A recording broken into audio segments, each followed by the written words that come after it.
Hi, this is Multi-Topic Talk. Welcome to Everything Wrong about the Halo TV show part number 3. If you have missed part 1 and 2, go in the description below. I will also create a playlist for that. Now, this part I will be covering episodes 7, 8, 9. And I will also speak about the press around the show, and we will have skits here and there. I will also speak about the people making the show, how they never really wanted to give us any Halo show. They only wanted to tear apart another IP. And this is so sad. I am a fan of Bungie games, Halo 1, 2, 3, and Reach. These were amazing. These games, I played them for so many hours. I was 12 years old, 13 years old. I was playing the crap out of these games. And Paramount Plus comes in and they say, let's tear it apart. And I've got to say, at this point, are we still any further on than the end of the first episode? Because I don't think we are. Now, he knows the Halo ring exists, but they said the name a while ago, and the only thing that's changed is that now he's seen it, and it goes up in the sky. The rest of the episode was a load of talking in corridors, which went absolutely nowhere, and hasn't moved the plot on at all, and I feel like I always say this at the end of every episode since episode 1. At this point, we haven't learned anything, gained any knowledge, or gone anywhere. I knew it. I just knew it. Episode 7 was Kwan, Centric. I'm gonna break my screen. This wasn't Halo. That was something else. That was something I didn't like. That was something I expected. You know why? If they don't show you Kwan for an episode, you should expect Kwan in the next episode. Episode 6 may be atrocious. Episode 6 may be trash. But at least we didn't add Kwan. But here, the action in this episode, it didn't felt right. Was the action bad? No. Was it right? No. You know why I say this? Well, Halo is Covenant versus human.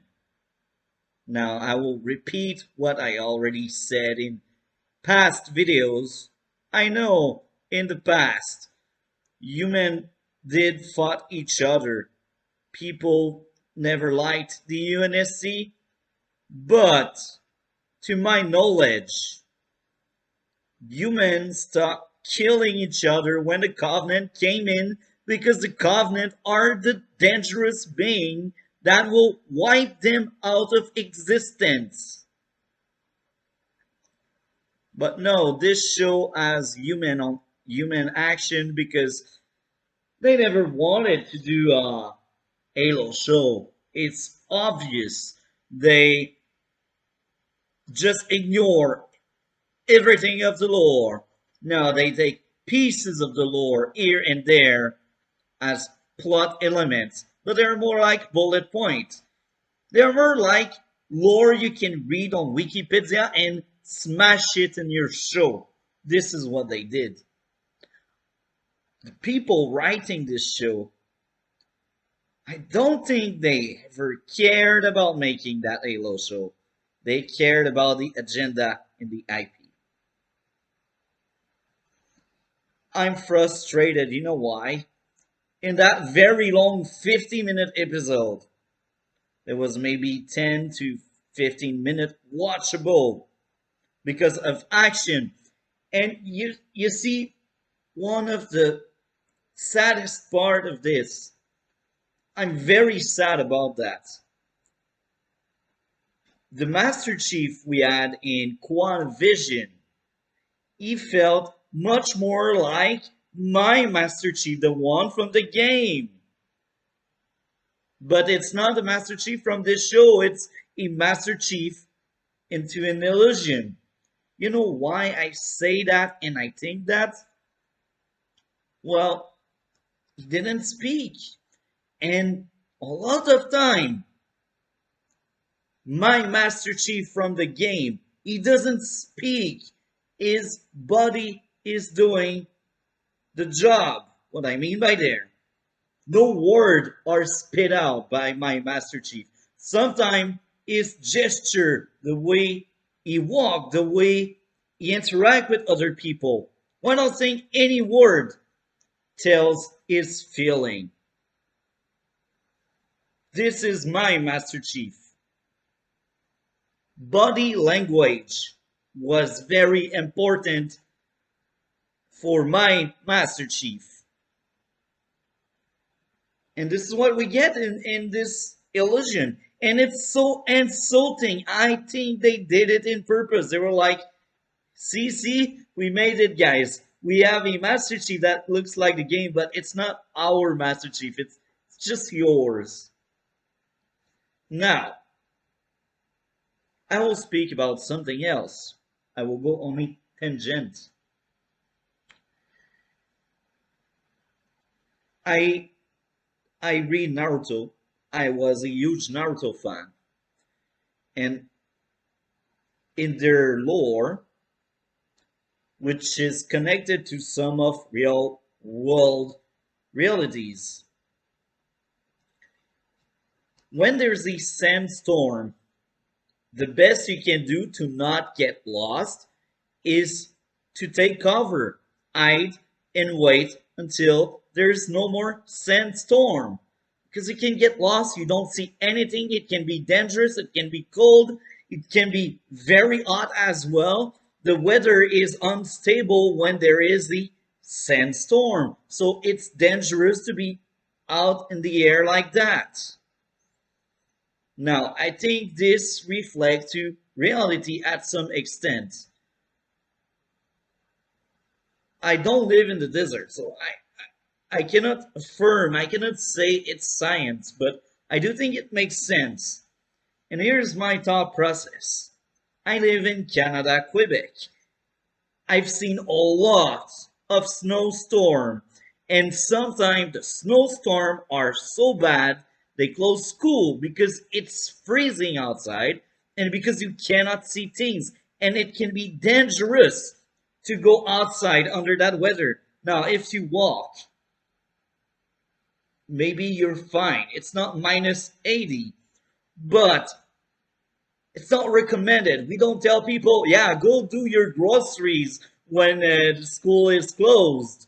No, we stay home because it can be dangerous. The roads are terrible when there's a winter storm.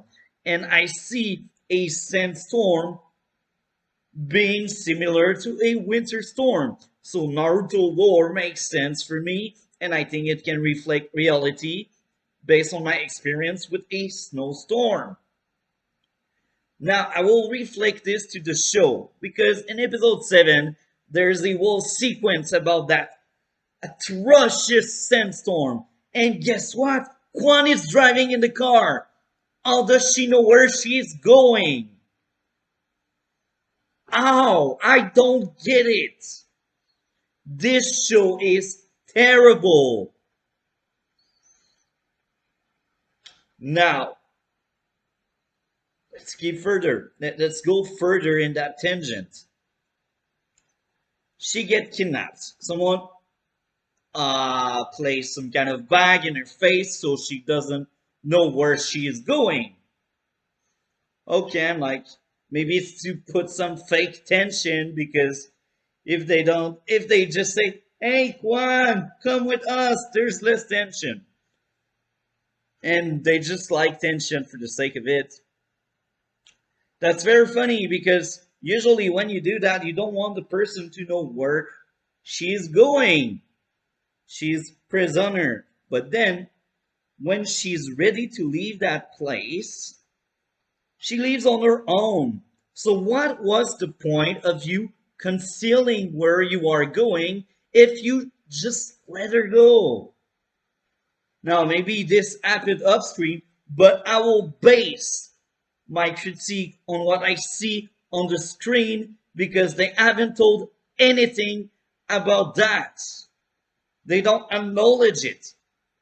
One scene she's in the camp, the other she's driving back to her camp where she was raised, or I don't know. There's no dialogue telling us, yeah, people from the other camp, they escorted her out of the camp and then they told her the bro to go back to her camp. They didn't mention anything. It's just one senior somewhere, the other senior there. Now I will tell something else.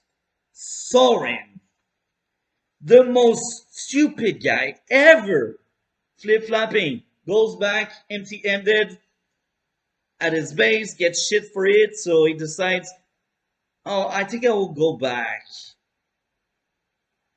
And his argument was, Master Chief wanted me to protect her or something. And that drives me nuts. You know why? He should not trust her at all. Kwan is evil. She is not an hero. She is a trash human being. She pulled a gun at someone that saved her life. She gave shit to someone that saved her life. She wasn't willing in episode 4 or 5, I can't remember. She changed the deal she had with Soren without Soren approval. It's just her being selfish and saying, you didn't do enough for me. Do more for me and then you will get paid. She has no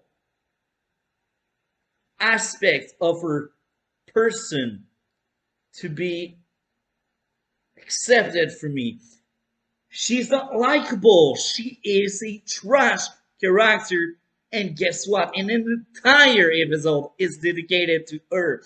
And I felt like she was worse than ever because the episode was centered around her. I was losing my mind almost each time she had dialogue. And that's not the actress' fault. That's the writer's fault. I'm pretty sure if I watched the same actress in a better show, I would be praising the better actress and probably the better character because I don't think you can make any character worse than Kwan. I don't know any character worse than Kwan. And I've seen a lot of bad TV. I've watched 3 seasons of Batwoman. And let's be honest, 2 seasons are unwatchable. The third one is mediocre at best. And I would take any of these 3 seasons over this trash hot garbage of the Halo show. It's not Halo. They tried to sell it as that Halo show, but it's not. I will add something else. I find that funny because they made Soren break the fourth wall, and I am pretty sure it's by accident.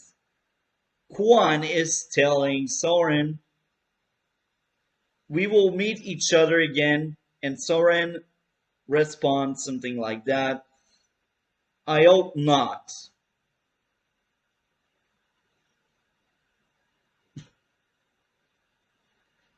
I did laugh hard at that. I did laugh. And it's not for the reason the writer wanted. I laughed because they did break the fourth wall, and that was accurate, and that was funny because I hope they don't meet ever again. I don't want any more of that Kwan trash character. I just don't want to see her. She is awful. I'm not surprised if season 2 she is not there. If people are smart, if the people making the show, if the writer are smart, they will write her off. They won't give her anything in season 2 if they are smart. But if they are crazy not and they think people like Kwan, well, we will have more of Kwan in next year or the year after that. How can you sell that kind of show? For real. Most of the comment, I will say 95% of the comment I see are telling the same thing. It's not an echo chamber, it's everyone is on board. Nobody likes Kwan. And she's such a huge focus. An entire episode was dedicated to her, and part of that episode was dedicated to Soren. And you see, in my Halo show, it's Human versus Covenant. There was no UNSC in this episode. Now, some people will tell the villain from UNSC was there, so it's UNSC. It doesn't feel like UNSC. My UNSC don't kill human. They have better things to do than showing off some muscle. They need to find the lost artifact. So here we will address some of the press around the show. We will go read some article online. I have 5 articles to cover. I won't fully read them. I don't even know the full extent of said article. I will just read the first few lines and the headline themselves. And I want to bring the press into that because the show has bad press, and even the good press or the positive press is telling us things that are pretty bad when you look everything together and when you see there are things that went wrong with the Halo TV show. Just take a look at the title there. Paramount's Halo TV series has an identity problem. Some people may say, oh, it's just what the show addresses. Other people can see, okay, the show has some issues. Take it the way you want. Let's just read a few lines from that first article. I will link the article in the description below so you can fully read it if you're interested to read it. As I said, we will only read parts of it. So let's read 2 paragraphs. Okay, 2 paragraphs, I think it should be enough. Who is this TV show or movie for? It's a question that studio executive, writer, director, and producer need to ask themselves before embarking on a new project. I don't think they did. I don't think they did. I will add some of my insights because I am very critical to the show, and here's why I think they didn't. Fans, most of the fans, I should say, are not happy. Normies are not happy. People just trying to give a shot to the show, they don't like it. Now, everyone hates it? I cannot tell such thing. I am pretty sure if you really look in YouTube, for example, you may find some people that enjoy it. On Facebook, I've read comment of people wondering why people don't enjoy the show. So of course, there are some people that will defend the show and people that will enjoy the show. But I can tell a good majority truly hate the show, normies and fan. both sides. Now, let's keep going. It's a crucial one to answer. To understanding your target audience is vital not only for the creative process but also for a movie or show's potential success. Now, I will add more to this. I do agree. If you don't know your target audience, you will have things all over the place. If you have a target audience, let's say the fans of the game, if you want a fan to like the game, you will use the game as blueprint. If you want the fan of the novel, let's say the novel, because there are novel for Halo, you will make or you will try to adapt novels, not pieces. Because this is what they are doing with this show. They take pieces here and there, but they don't fully adapt something. They don't use anything as blueprint. They just read some Wikipedia article somewhere, and they're like, "Oh, that's Halo, so let's pick up that bullet point, and we will adapt that bullet point." Oh, you read another article on Wikipedia about Halo. Oh, you read the back page of one of the novel. Oh, let's adapt the back page. You see, they take pieces of Halo, but they don't want to make Halo fan happy. They haven't played the game. They told us themselves. So, based on that, it's not a fan the target audience. It's not. Is it the normies then? I know some normies. They don't like it. I know some people that haven't even.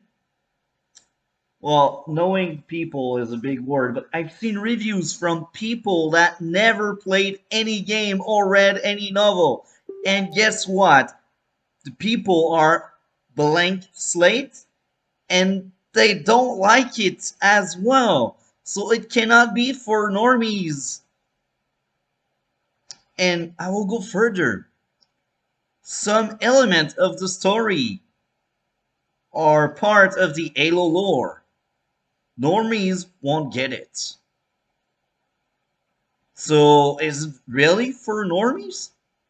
I don't think so. I think the target audience is themselves. Let's be honest here. Now, if they wanted target audience, people liking the games, adapt the game. If you want the novel, adapt the novel. That's it. That's not that hard. Now, let's read the other part I want to share. Now, let's keep going with that second paragraph, if we can call it that way. But that's the last one I will read. Now, they say it's particularly true for live action adaptation of beloved video games franchise. Indulge longtime fans only, and your fan service project won't appeal to general audience. Craft something with a broader range of viewer in mind, thought, and you're likely to alienate established fans, just like the Tom Holland starring Uncharted movie did. Okay, I will agree to disagree. Now, if you have a lot of fan service into something, that doesn't mean normies won't like it. They will just don't understand the entire thing.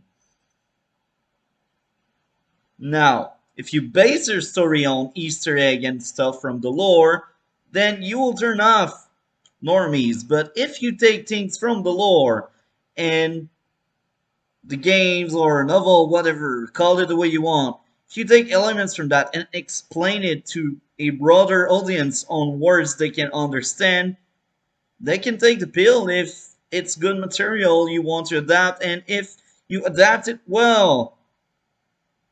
In the first place, Someone new to a novel of Halo or a game of Halo is a blank slate. You will like your stuff if you deliver well. So, now, they say craft something with a broader range of viewer in mind thought, and you're likely to alienate established fans. I will be honest here. All depends on how you execute your project. I will give a good example. Peacemaker as a show. Now, I'm not a fan that was established. I found out Peacemaker through his own show. However, I can say I liked Peacemaker show. I don't know as of the fans how they see it. Maybe they will dislike it because about what I heard, they did not respect the lore. But since overall it's somewhat of a good show with flaws like all other things, since it's a good show, normies can enjoy it, and I think fans can also enjoy shows like Peacemaker, even if I'm not a established fan. I can picture established fan enjoying Peacemaker. I'm not speaking for established. I am saying I can see that. And I can understand. Because what is in the show is cool. I like it. It makes sense. It's funny. There's action. So even if it's not comic book accurate, I think everyone can find stuff. Of course, it has flaws and some people won't like it, fans or normies, because it has flaws, but I think overall people can enjoy Peacemaker. With Halo, I speak from a fan, so as a fan, I know it's not meant for me because I don't like it.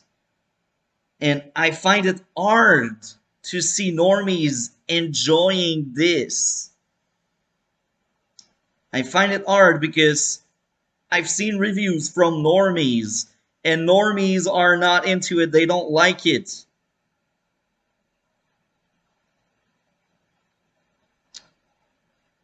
A lot of the reviews are only counting the silver timeline in quotes, and the silver timeline is an issue in itself in the show.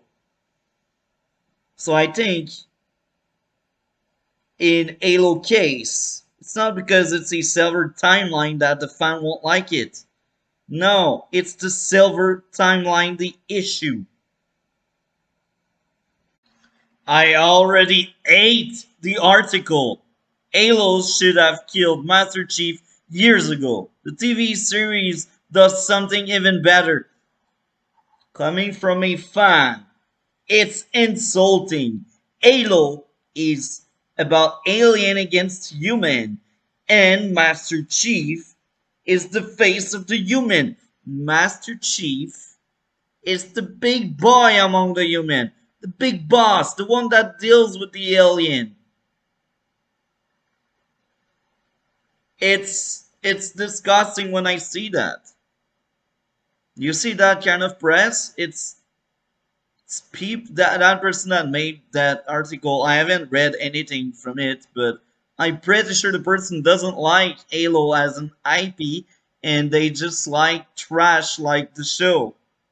So let's read few lines from that article. I'm curious to see why, what is so better. Okay, I already see the picture. Master Chief is a relic from a different era in video game, a time when seemingly all the heroes were gruff white men who spoke through their weapons more than their mouths.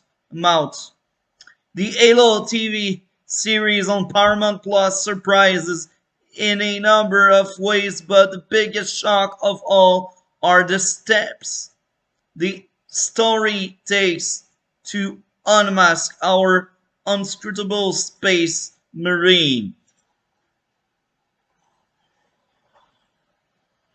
Okay, I will be honest. This first paragraph is frustrating. You know why? He tried to say Master Chief was a white man. Is he? How can you tell? He never took off his helmet in the first three game at least. I don't remember in Halo 4 or 5 seeing Master Chief face. So it could be black, you know? It could be Asian. It could be Latino. It could be any color. It could be you. It could be me. So when I see that, I see someone that hate white people or someone that think white people should not be represented in media and only people of all colors should be represented in media. And I think we should find a right balance between white and the other colors and not color washing your stuff. Now, I don't care the way you will call me. I just don't care. I know who I am. I have black friends. I have Latino friends. I have Asian friends. My half brother is Asian. My stepfather is Asian. Vietnamese, to be more precise. So you cannot tell me I'm racist. I love my half brother. I would give my life for my half brother. Do you think a racist person would be saying what I just said? I don't think so. So call me the way you want. All I see here is some activist writing that article there, and I am frustrated. And now, Halo was a first-person shooter. It's normal they use weapon. But that person doesn't understand Master Chief in the games was more than just a weapon. He was a person. He didn't let emotion take over his body. He had a clear mind for most of the time. But you could see he cared for people around him by his body language.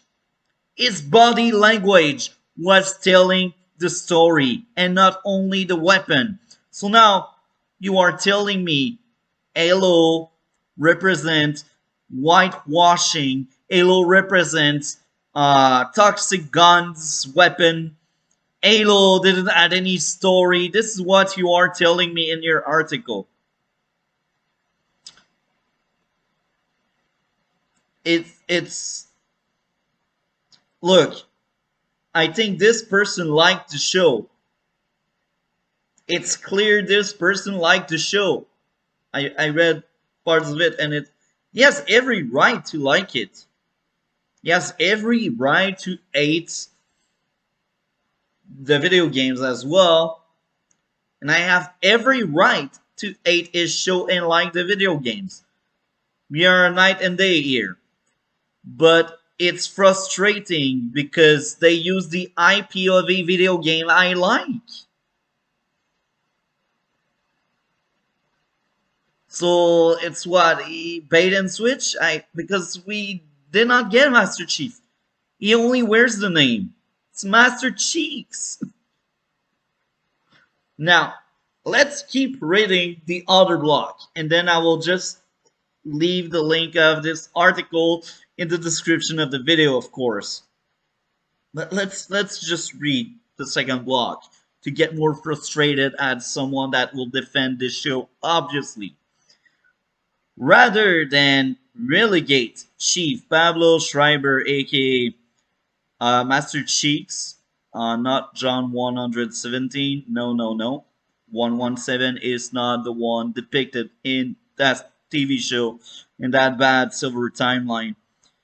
To mythic status on the sideline, Halo makes him a central player.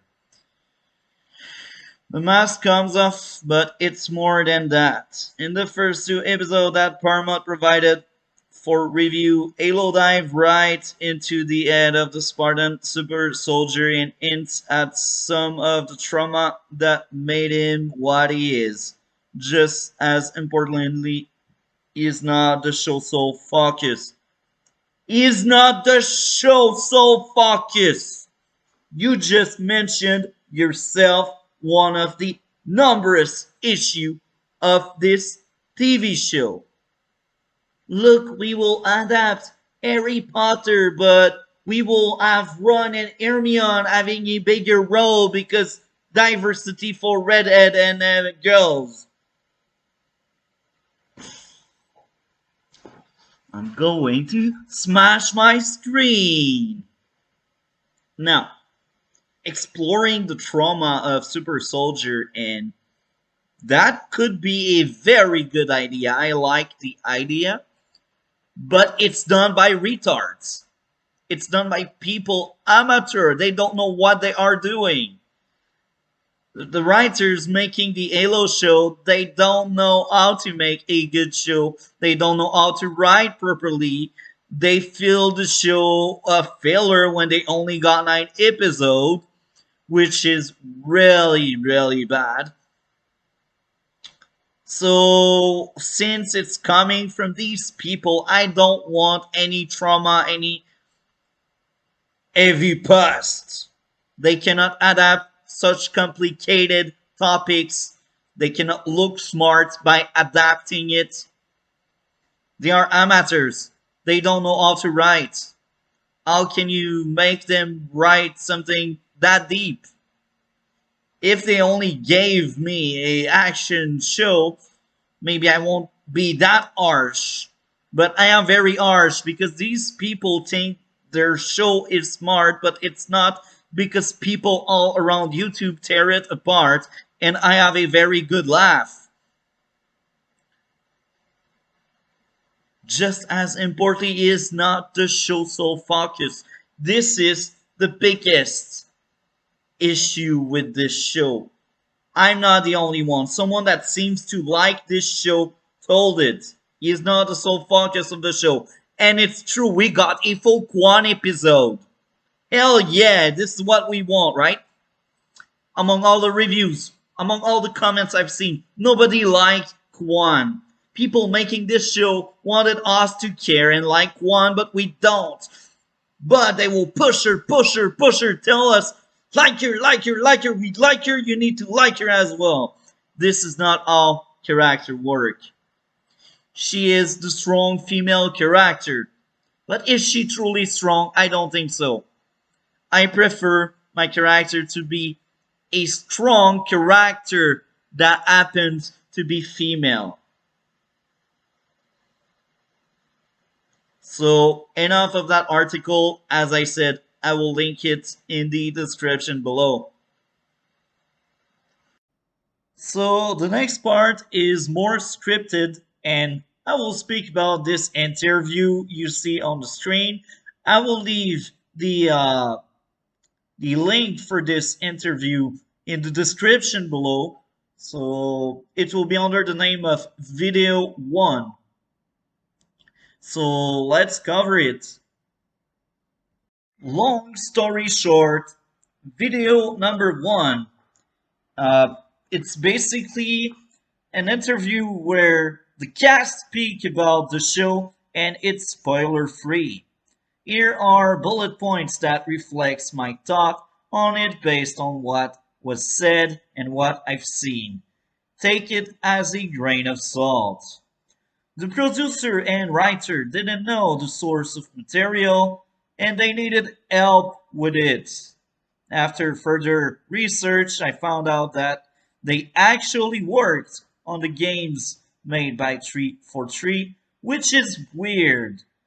So I will go off script here. Does this mean people working for 343 don't really care about the source of material on their own game, that should be their biggest game. Because let's be honest, I don't really know any other big IP 343 has. And I think this is weird. This is weird. And I don't understand why Microsoft told them themselves we want a different Halo when 343 Industries came in. Now, I will go back to my script. You work on a game, yet you need help to understand the lore. So, here, off script again. If I was making a show as big as Halo, I would make sure I read books. I would make sure I truly play each game. Even if I'm not really happy about that, I will try my best to have a full understanding. Even if I'm just some writer in the room. Even if I'm not showrunner, I will take my work seriously. And I will speak with other people. Even if there's a chain of comment. If they are not happy, I will tell them what is on my mind. But apparently, that team, either they didn't listen or they didn't care. But that's my take. I wasn't in the room, so I cannot really tell. It's just based on the feeling I got from the show, and it's a feeling a lot of people have. Now, in this video, they admit Chief is sacred. They admit it. How I see it, I agree. So since they didn't really respect the Chief from the lore, they wanted to destroy Chief. That's the only explanation I got. They changed him into a big crybaby out of control, even before he took out his pellet. He was out of control and he screamed at everyone. Jen Taylor admit Cortana Chief relationship is different. She also felt forced into saying at some point the relationship will be the same. Out of the cast member, Jen Taylor seemed to be the most invested and interested. It seems for her it's more than just money. I cannot tell the same for the other ones. I feel like most of them are just there, oh, big check, let's get big check. Let's get big money. Even if it's a trash product, we get the money. Now, this is the part where Pablo pretend we don't really know Chief just because he wear the helmet and because we are Chief when we play. This is coming from someone that it didn't even bother playing the campaign. I know Chief care about his friends and allies. I know Chief is calm and collected in control. I know Chief will place his life on the line if he can save his friends. He risked his life to save Cortana in Halo 3. Now, off script again. When he went to save Cortana, it was basically hell. And she was suffering. And he went where all the floods are. And he was like, I will save her. I don't care if I don't make it. I will save her. Now, let's keep going. Chief tried his best to be funny. In the games, of course. Chief also does whatever it takes to complete the mission. AKA working with the Arbiter in Halo 3. Pablo pretend we can't empathize with a guy wearing an helmet, which is a lie.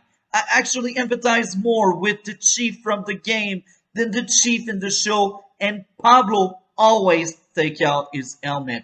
I will go off script again here. It's insulting. He thinks we are stupid.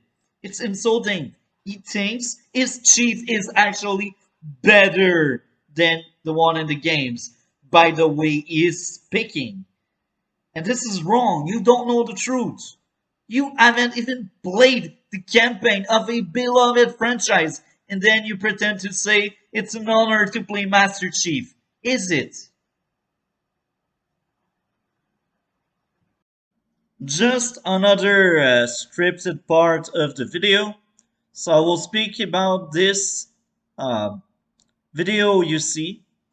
Link in the description below under the name of video 2. So here's the second video over there. We are speaking about Pablo again, Schreiber, Master Chief. He's not passionate. He said himself being overwhelmed by the lore, which means, for me, he is not really interested by said lore. He is not a fan. A fan cannot be overwhelmed by lore. Damage control by pretending, not liking the fact that Chief doesn't wear his helmet. It's a lie. I've seen in many places viewer being pissed off by all the scenes where Chief doesn't wear the helmet. He lied when he said the fan of the game would feel very familiar with the show. He also never played through the campaign, only PvP. So tell me, I go off script again. Tell me, Schreiber, how can you pretend we can feel familiar with that product you are a big part of? Now, some people may tell me, "Oh, it's just the actor. It's the lead actor. He doesn't write stuff." I will tell you something. In a lot of TV shows, the lead actor takes part of the writing. In a lot of TV shows, not all TV shows, in a lot of TV shows. And sometimes they're the ones suggesting things to the writers. Look, my character should act this way. Maybe you should make it fit in a dialogue or a scene with another character. That guy, Pablo Schreiber, looks like someone that just wanted a paycheck. He just wanted money.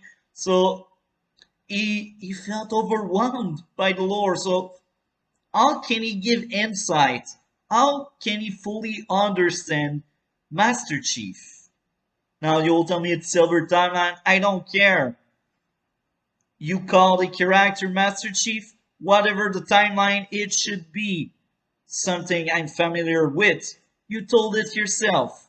There's nothing that feels like Halo in this show.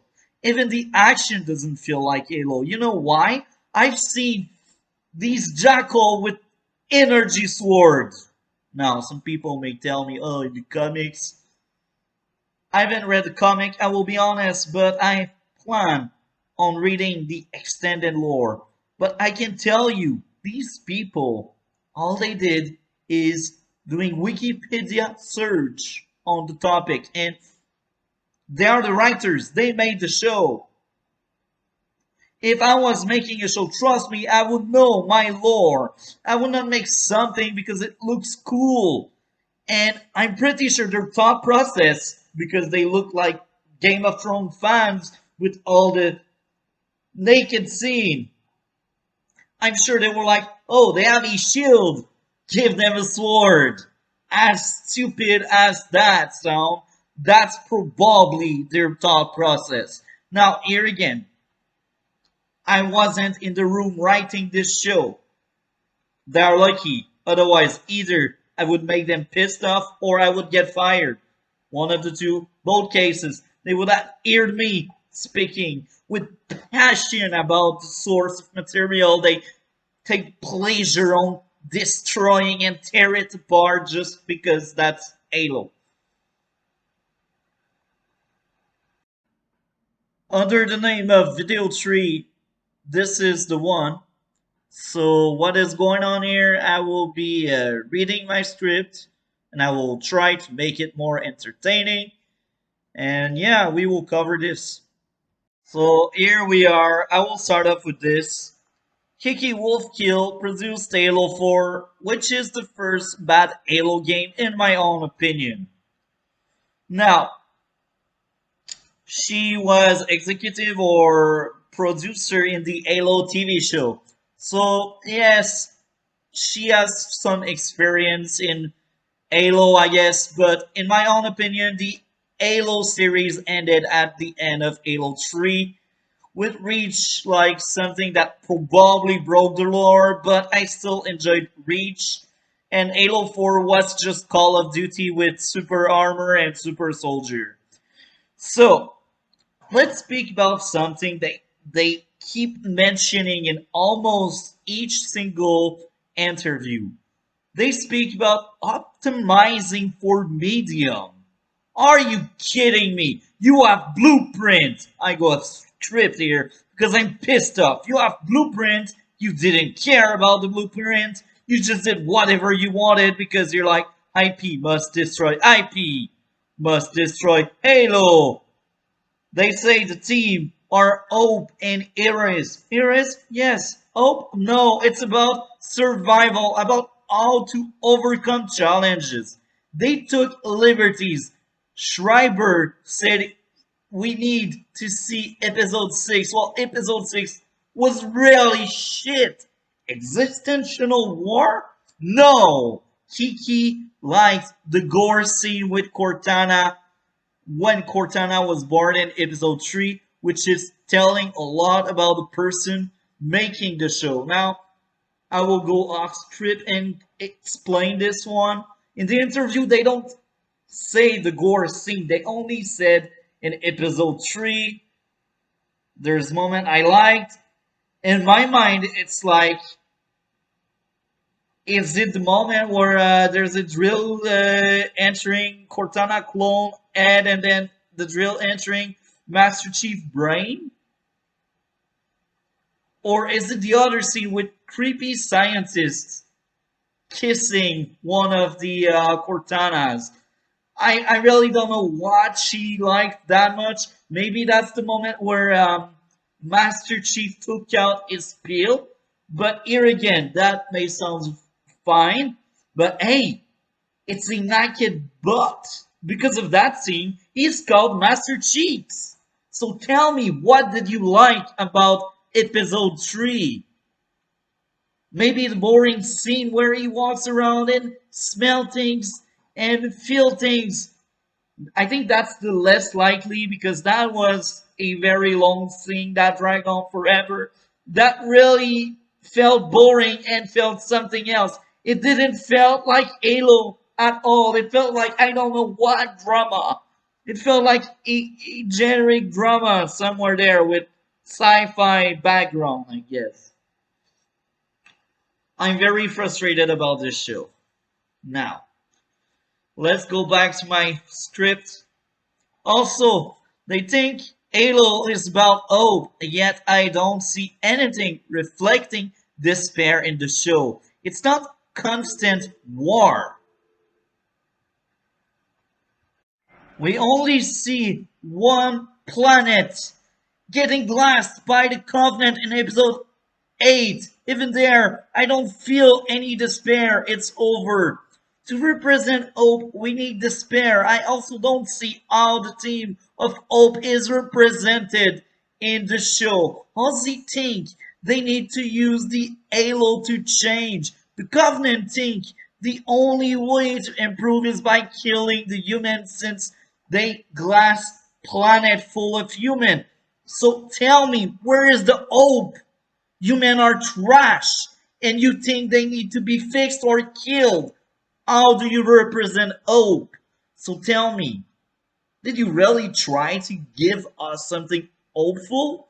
Or you just threw teams and didn't know how to handle said teams and to represent them? I never feel good after a Halo show. I only feel frustrated.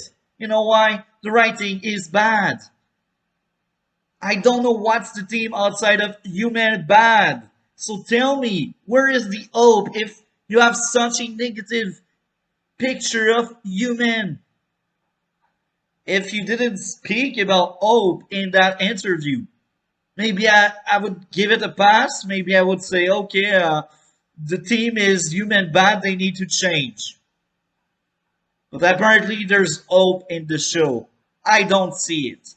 Even when they play cute music that feels bigger and that feels good, it doesn't feel earned, it doesn't feel good. I'm not watching a show about hope. All I watch is generic sci-fi with element of many other shows that are just much better. So it's just bankruptcy when we speak about new ideas. It's just bankruptcy when we speak about good content. It's empty. This show is hollow. What was that shit?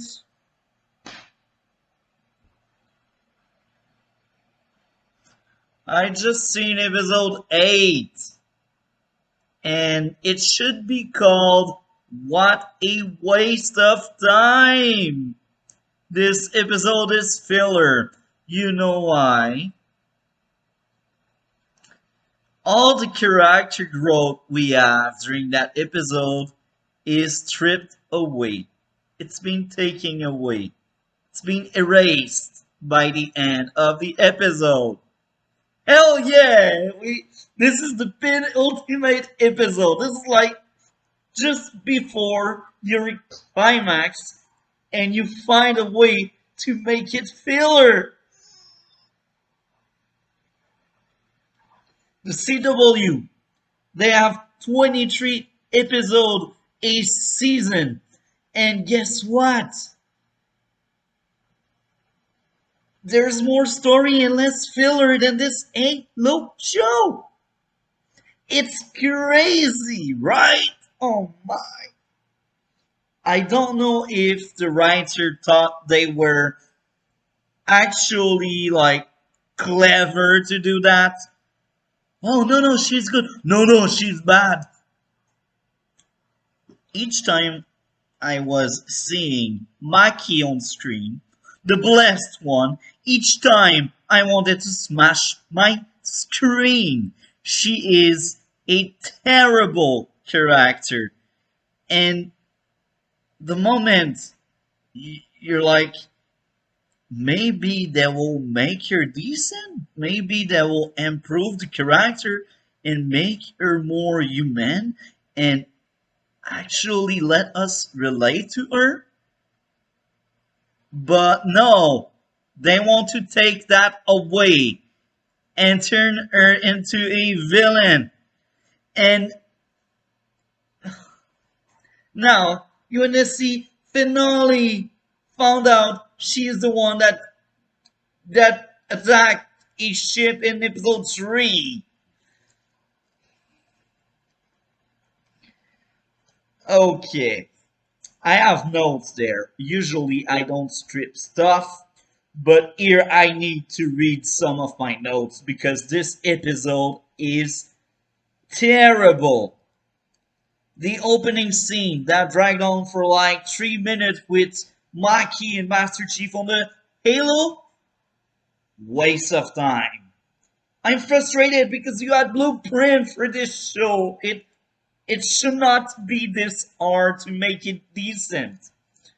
Oh, and then we have stupid dialogue, something all over the place in the show, but I still note it down on my notes. The episode was boring. We had what?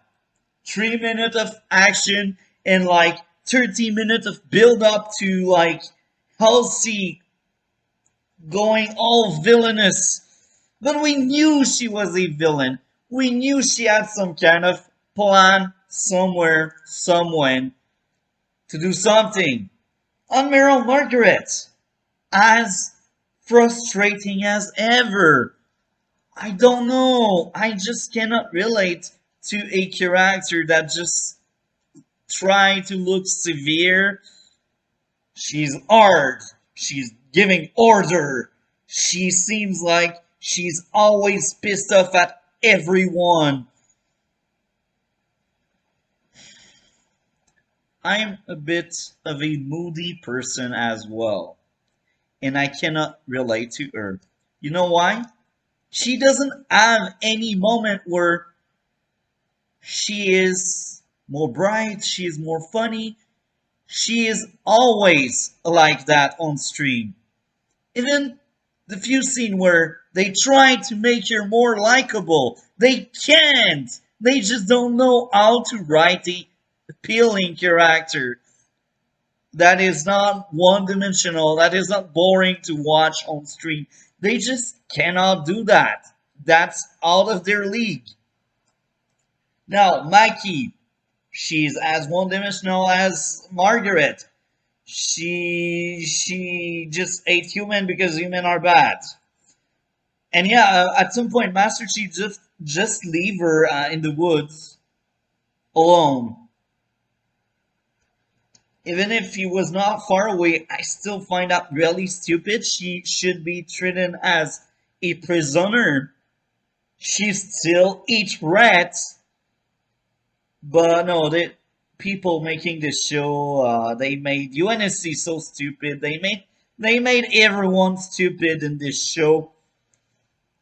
It's beyond belief. Now,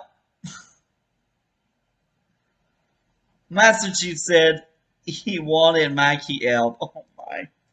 It's like giving a knife to someone that like okay. It's like a Jew or I don't know, a black person, a gay person. It's like someone in minorities giving a knife to a Nazi.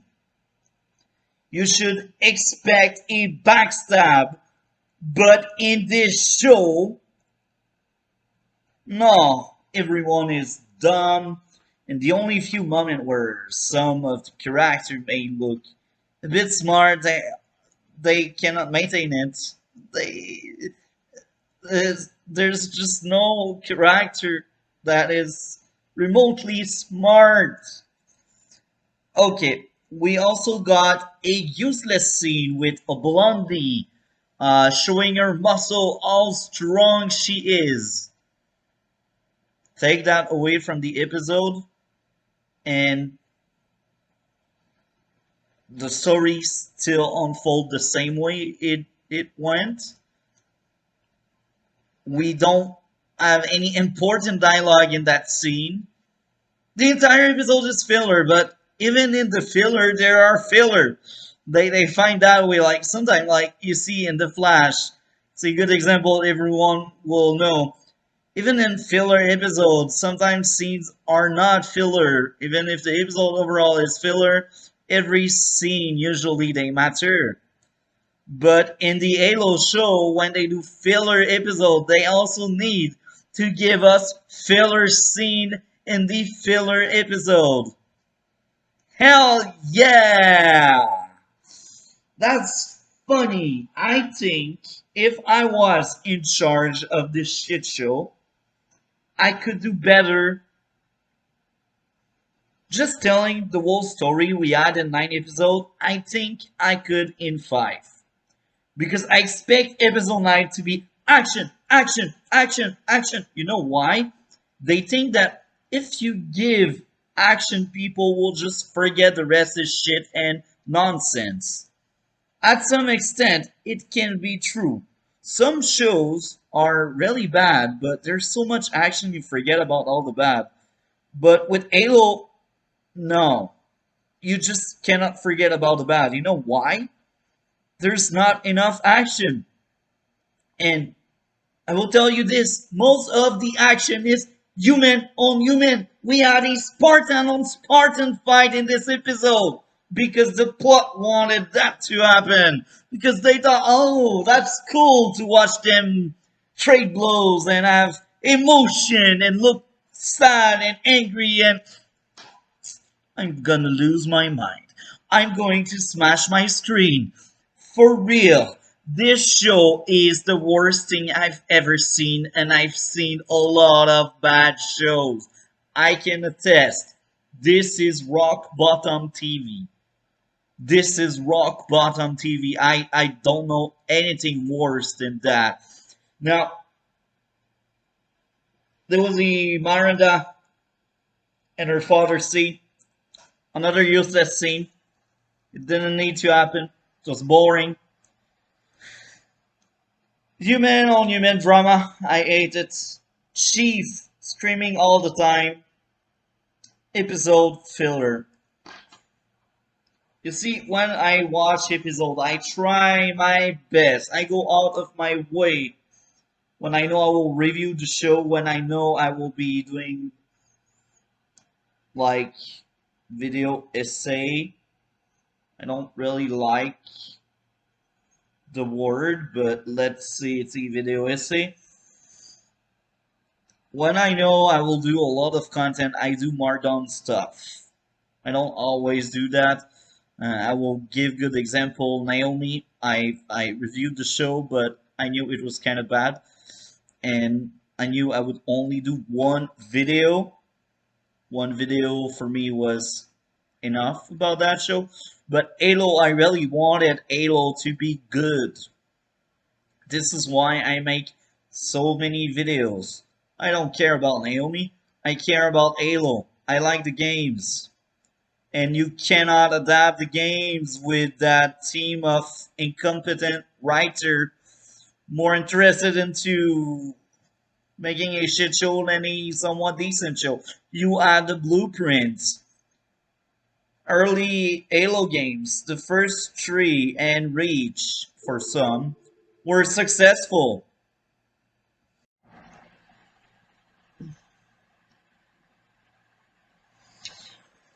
So, this Halo show is awful to watch.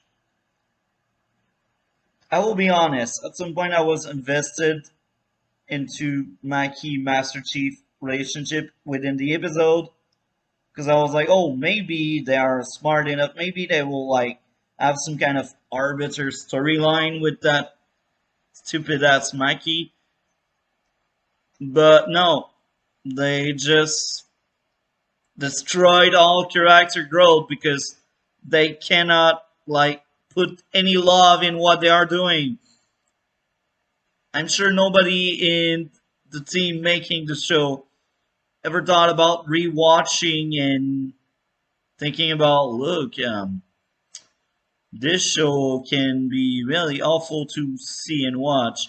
Because if they did, I think they would do extensive reshoots. But these people like trash show, garbage show. So I'm pretty sure they are proud of their work. Can we call that work? At some extent, I feel bad. I feel sorry to be as harsh, but this is honest. What I am doing right now is honest. It's coming from my art. It's coming from someone that is a true fan of the Halo games. And this is all I feel. I feel like betrayed. Each time I tune in to watch, I know it will be shit, but I still feel betrayed because it's not really hard to make a good show. They wanted in purpose to make this show terrible. And that's funny because when you want to make something terrible, you never fail. Everyone on the internet, on every corner, will criticize it and stream at it and tear it apart if they can. That's funny because one time I have seen one positive review about episode 1, I think it was episode 2 or 3, and I was actually surprised, but the guy didn't address any of the issues, so maybe he just disregarded issues or he just focused on the positive. I haven't watched in depth in his content or his YouTube channel because I was just not interested. If someone defends this thing, I cannot be into his content. As simple as that. It's just awful. It's awful. There's no other word. I wanted to add this one up somewhere.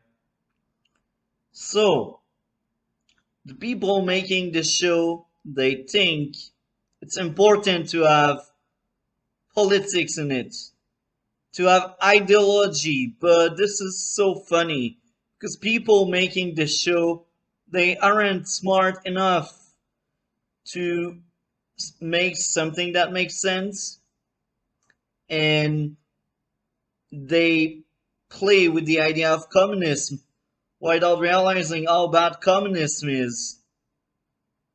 Or maybe they do. I really don't know at that point with these people making this show.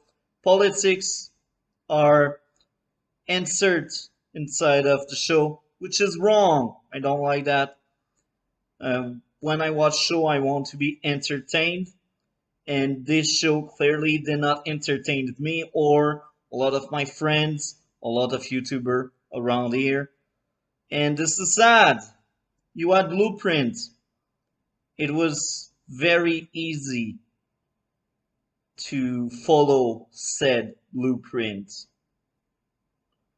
Now I will just insert a skit speaking about the politics in the show, what they want to say to justify why UNSC are bad and why Halsey should be a in quote good villain in some ways. We're going to survive. We needed a force. Going into that one? Going to need the control or monopoly of force. We're going to need force, yeah. We're going to need force, you know. This is literally the progressive playbook. Yeah, this is what they believe. We're going to need to use force.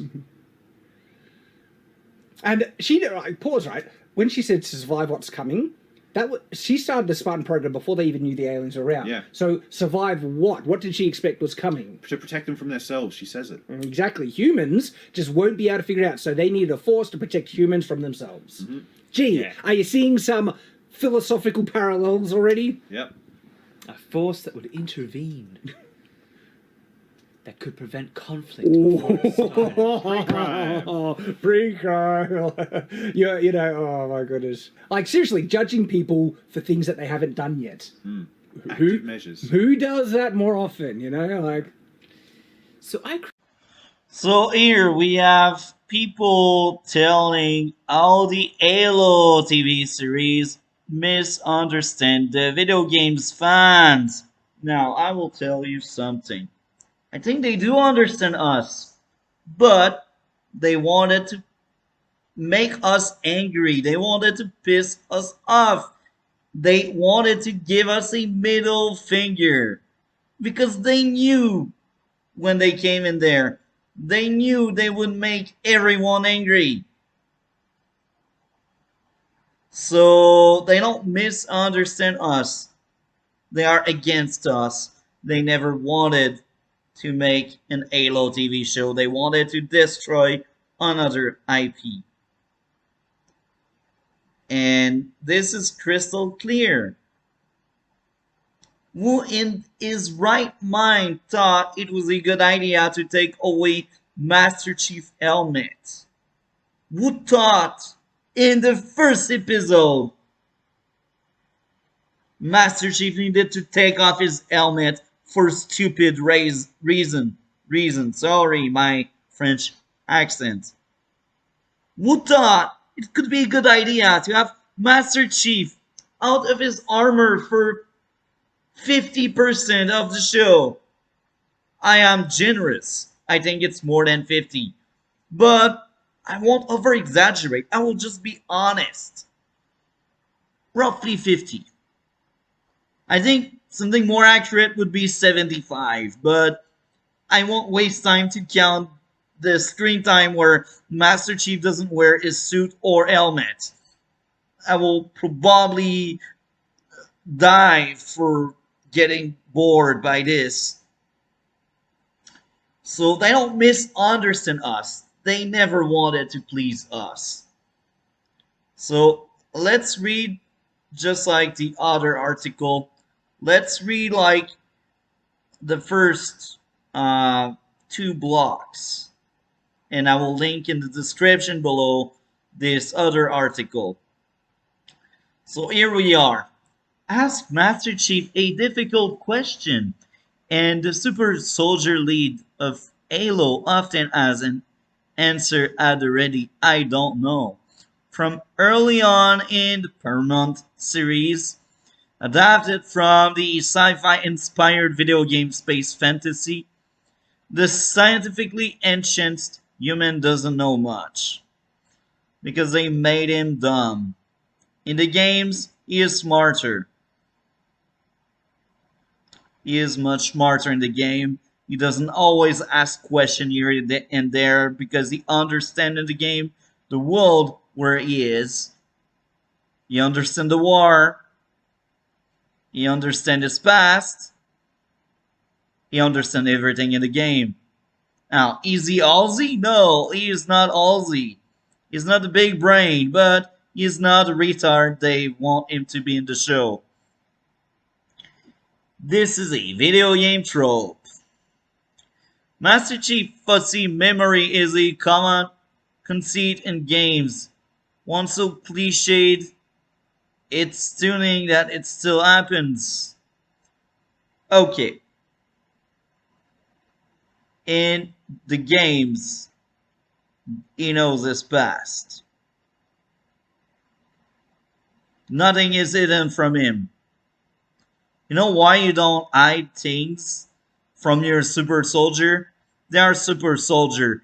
And if they lose their mind, they can kill you with their hands. They don't need armor. They don't need sword. They can break your skull with their fingers. That's why in the game, the novel, Ozzy and the others, they said, look, you guys are like kidnapped kids and we trained all of you. But yeah, it's for the better of the human race. So yeah. Opening an adventure with a hero somehow add his recollection, wiped is a narrative shortcut to do away with the disconnect between player and character. Why would we instructing someone to seek out answer to question they know the answers to? Okay. So I think this article there, so far it's not really atrocious. I don't really know if that person is for or against the show. So maybe I will actually read a bit more because I feel like there's a bit lack of content for me here. In television, however, we don't need to see ourselves as Master Chief to want to wield a virtual space gun. Okay, I will tell you this. You're right. But we don't need to see his face either.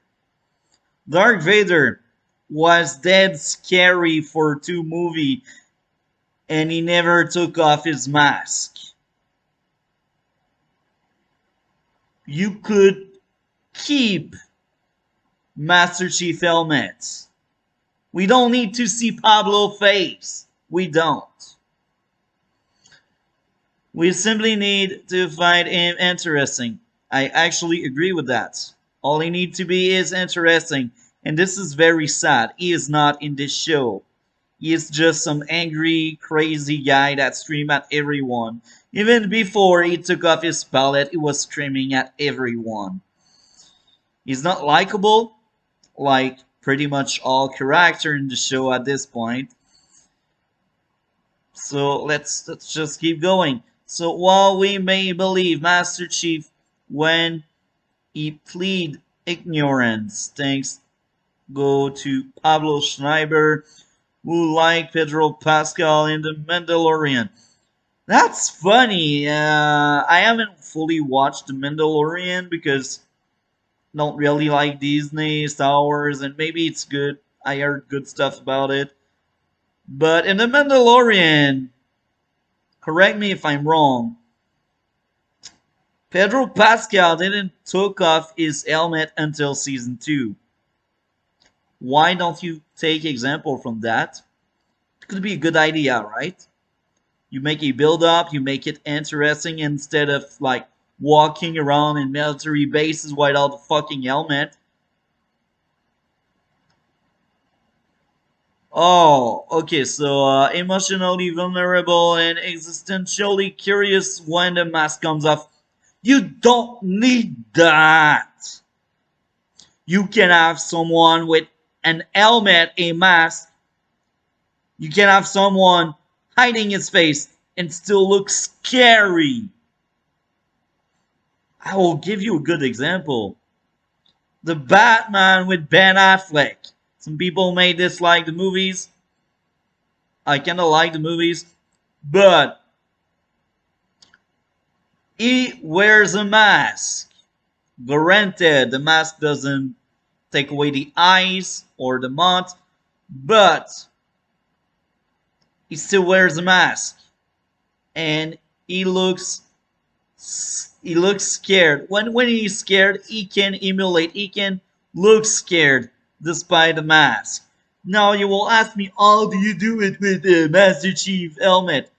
I will tell you this. You do it by making the person going back on his footsteps or slowly moving elsewhere.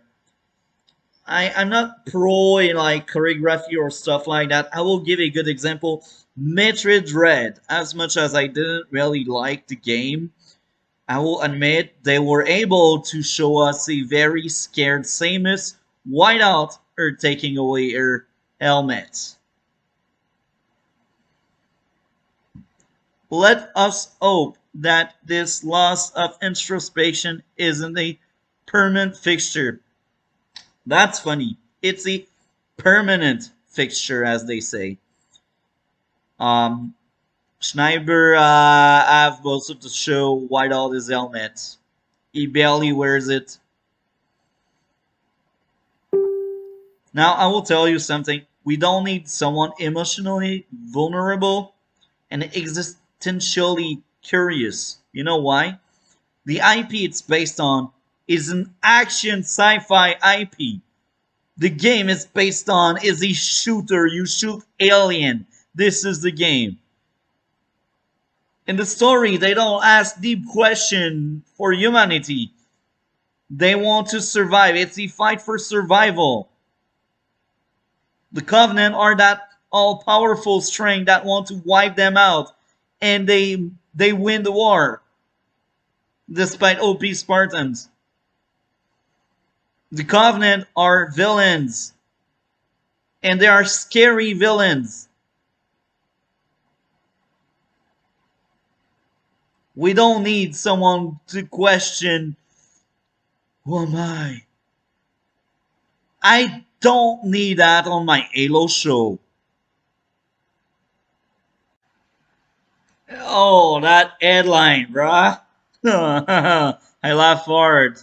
The Halo TV show is violent, gritty, and started on the right foot. Okay, I will break this down. If you have seen part 1 or part 2 of my series Everything Wrong about the Halo TV show, you may know how I dislike pretty much every episode. If you have seen my review of the first 3 episodes, you will also see deeper reason on why. Because I spent roughly half an hour each episode to like tear it apart the best I could. 20 minutes in the first episode were dedicated for action, gritty stuff, and that was the right foot. But the rest of the episode was terrible. And I laugh here because they think 20 minutes is enough to launch a series. I will tell you this.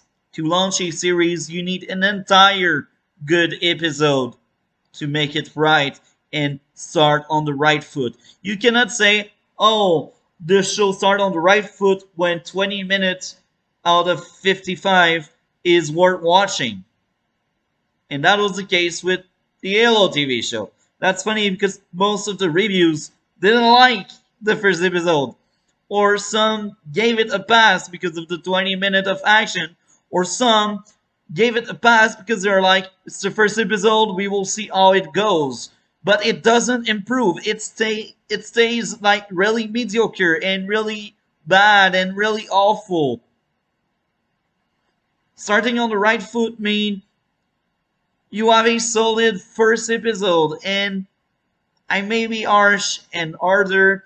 I will go further with this. Starting on the right foot means your first season is a bang. Your entire first season need to be really good to start on the right foot. For me, 20 minutes is not enough to be hooked. I really want to say it start on the right foot. I really want the full picture of what I am getting. And so far, the first season is a mess. And that's funny I say so far because right now I only got episode 9 missing. I will watch it next week. But the 8 episodes I've seen so far are disgusting. It's not on the right foot. I'm not hooked. I don't want a second season. Now let's go deeper into that article and try to understand why they think it's the right foot. So let's read the first 2. Yeah.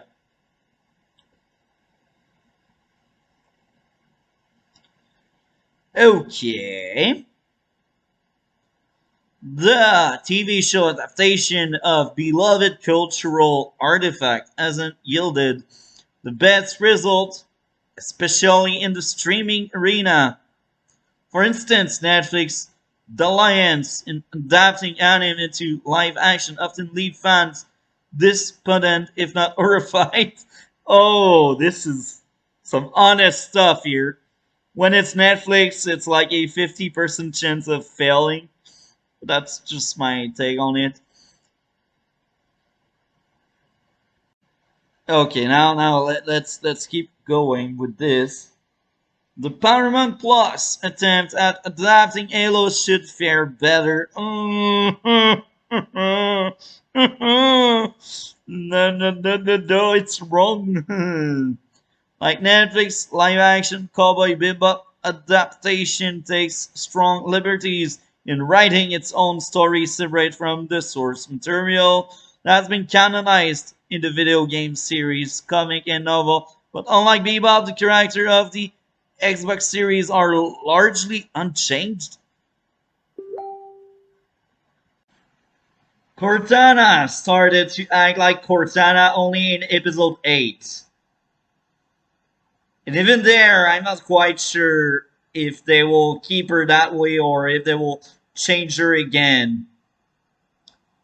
Cortana is actually a bit linked to the Halo game. She had some changes through the season. I will give them credit for that. She did evolve. She does represent, at least the idea represent Cortana from the game. She doesn't really look like Cortana. Actually, she looks like the Cortana from Halo 5 or Halo 4. Most likely 5. They wanted to take away all her being attractive and everything. They wanted to take that away, and that's a 343 Industries choice. They wanted to change that because apparently we cannot have some fan service in anything anymore. Now, Master Chief is not Master Chief. He is someone that screams at everyone. He's always angry, even when he has a palette that should suppress his emotion. Now, I won't go too deep with the characters because I don't know really deep characters themselves in the games. I know them because I played the games, but beyond that, not really. I never went and analyzed them. So, all I will say here, they race swapped Miranda Keys. They made Elsie a villain instead of like some borderline villain or anti-hero or whatever. She is a straight up villain. And this is a change from the games. A huge change. The Covenant are nothing like the game. They actually accept a human among them because she is the blessed one. In the games, the alien ate the human. They want to eradicate them, and they will never let a human lead any troops or have any big role in the army of the Covenant. But in this show, Mikey is one of the biggest villains. It's terrible. I want to break my screen. The prophet or mercy or whatever, the Covenant leaders, they are nothing like the one from the game. In the game, there are angry monsters that have huge speeches. They have energy. They live. In the show, they are boring. They are quiet. They make themselves small when they should make themselves big, strong. Admiral Margaret, I think she's a TV show original. I don't remember any Admiral Margaret in any games. It's a terrible character. The rest of the cast, when I look back, most of the characters are actually TV show exclusive. They are character made for the show, and this is a big issue for me. Where is Sergeant Johnson? Nowhere to be found, I should say. And I don't know if it's good or bad. Maybe it's good because they won't ruin him and they won't destroy him, but it's bad because we are seriously lacking characters from the game, and the actors are just cosplaying as. They don't feel like Halo character. They just don't.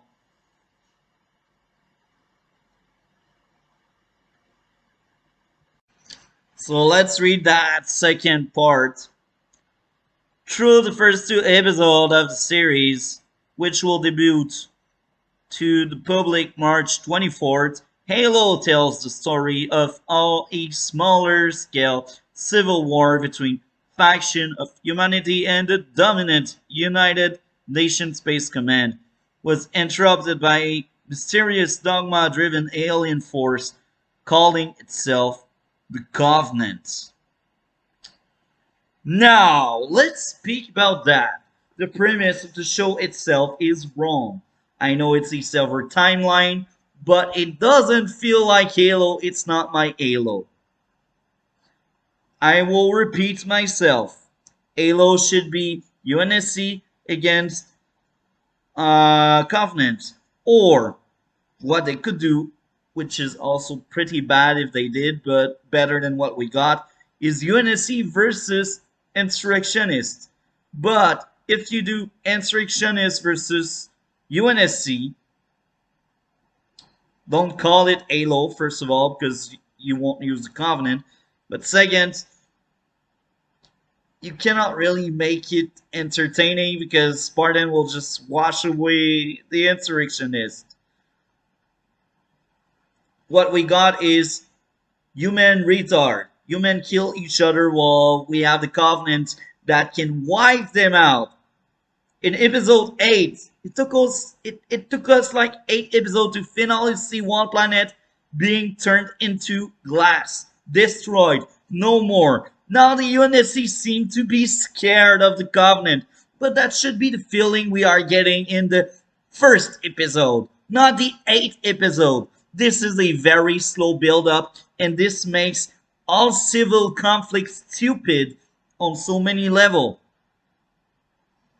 Now, still a story about the UNSC Super Soldier Spartan program and its creator, Dr. Catherine Halsey. Halsey series protagonist, Master Chief, surrogate mother, is still a manipulative mad scientist. UNSC Captain Miranda Keys is still trying her best to do good in a dubious organization.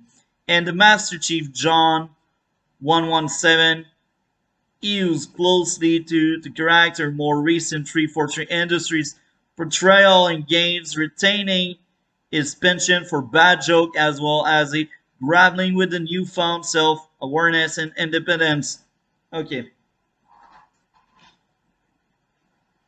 When I read that, tell me, Halo fan, do you really see Halo? You see UNSC, but do you see focus on Covenant stuff? No, it's all human. All the drama, all we read is about the human. Halo should be about the human and the Covenant.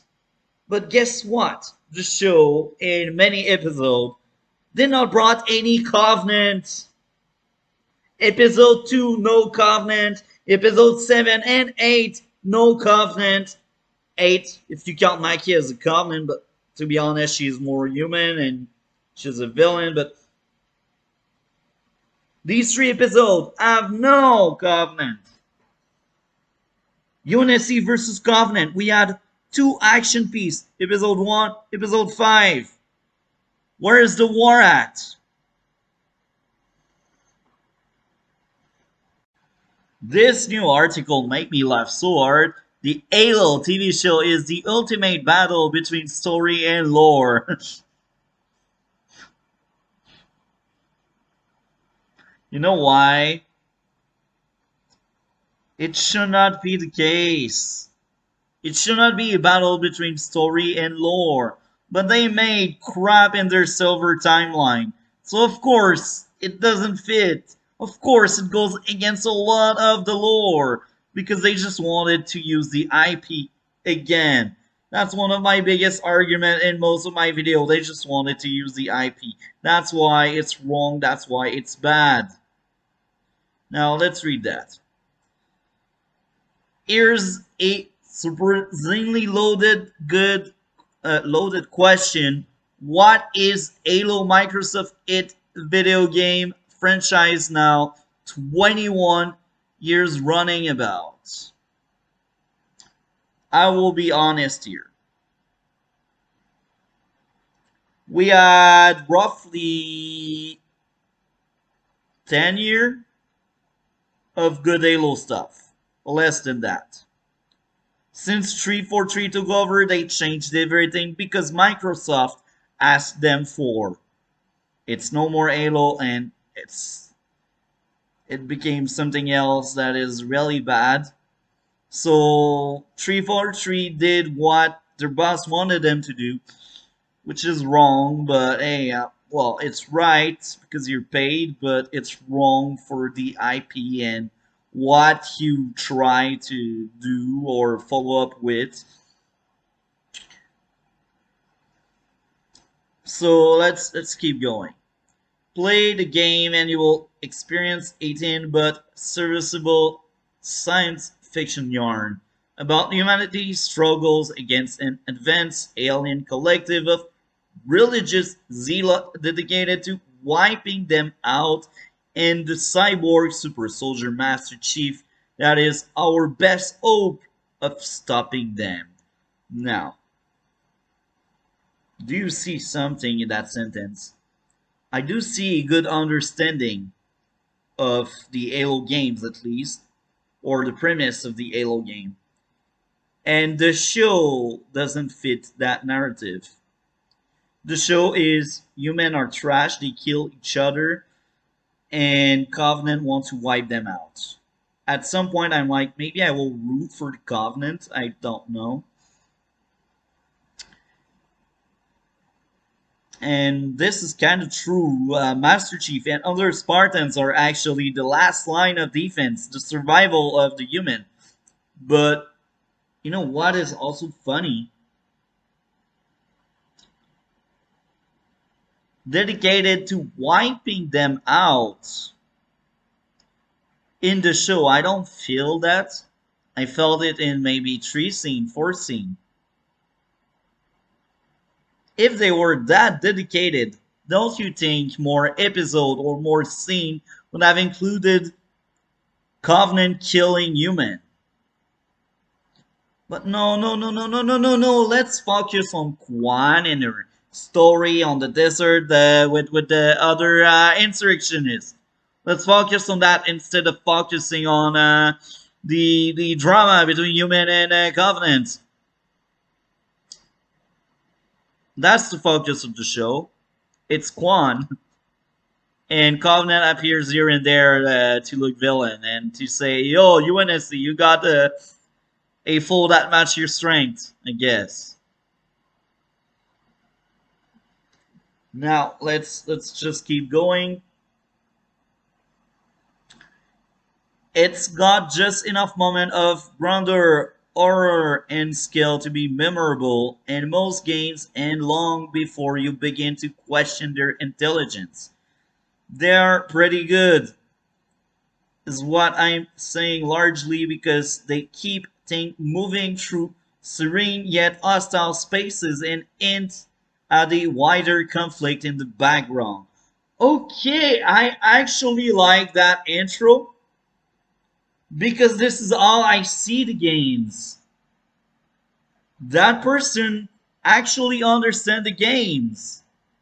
I like what they are saying. Now maybe I'm wrong and they are wrong as well and we are just stupid, but I like what this article tell us about the game.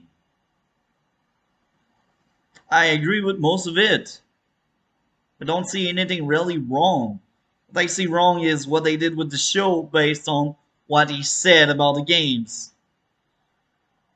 Now let's read the second block and then we will recap. So the second block. This is how most people understand Halo. It's the spine holding up each game's story, campaign, and the loose rationale for the aesthetic of the widely popular competitive multiplayer portion of the game, arguably where most of Halo fans have long set up shop. However, Halo also has a rich tradition in ancillary media, stacks of books and short films and comics that go much deeper than this. There are stories about the nature of artificial intelligence, war crime committed for the so-called greater good, space operas about a precursor alien species that lived before the one we meet in the game, and story about the religious hierarchy of the series villain. It's bonker stuff, some of it surprisingly good, some of it less so. Now, I cannot speak that much about the novel. I will actually start reading the novel because I'm intrigued. And it's not because of the show. Actually, yes, it's part because of the show, but because I think the show is trash. So it's because of the show, but for the wrong reason. Now, I know the show adapted a lot of parts from the books, but I really doubt they bothered reading the full books. I will repeat myself. I think what they did Wikipedia research. Okay, this is the bullet point we need to hit. This is what they did. I doubt they read 4 books if they didn't bother playing a full game. So I do like this article. I think out of the 5 I spoke about, it's the only one I will keep reading on my own. I will leave it in the link below. I kinda like this article a lot. Yeah. So we will keep going with the video, but before I keep recording, I will read that. Video number 4. So just like the previous 3, I have a script for this part. So here we are with video number 4. Justin Pavley pretend it doesn't compromise the franchise. I disagree. If people hate the show, do you think they will look into the games and novel? No. By pretending they didn't compromise the franchise, it would mean they had respect for the lore. It would mean they did a good show. Both statements would be lies since they don't respect lore and their own lore for their own show are both terrible and poorly received. We also get John Schreiber pretending being a huge fan, but yet he didn't bother playing a full game. All he played was player versus player. So, that's telling me people making the show, they need to lie because the truth would hurt the show more than the show itself. And this is sad when you have that kind of pattern, when you lie on camera to sell something. That means you don't believe in your product. So tell me, if you believe in your show, why did you lie? Why did you told us it was Halo when it's not? It's only people cosplaying as. And I'm pretty sure if a fan cosplay as Master Chief, he will feel much more like Master Chief than John Schreiber, because a true fan would know how to be Master Chief. A true fan doesn't get overwhelmed by lore. We don't have 50 years of lore. It's not Batman. We are speaking about Halo. Yes, it has 20 years of lore. Yes, it has a rich lore. But it's not that hard to get into at least the tip of the iceberg. Play the game. Or read a few novels.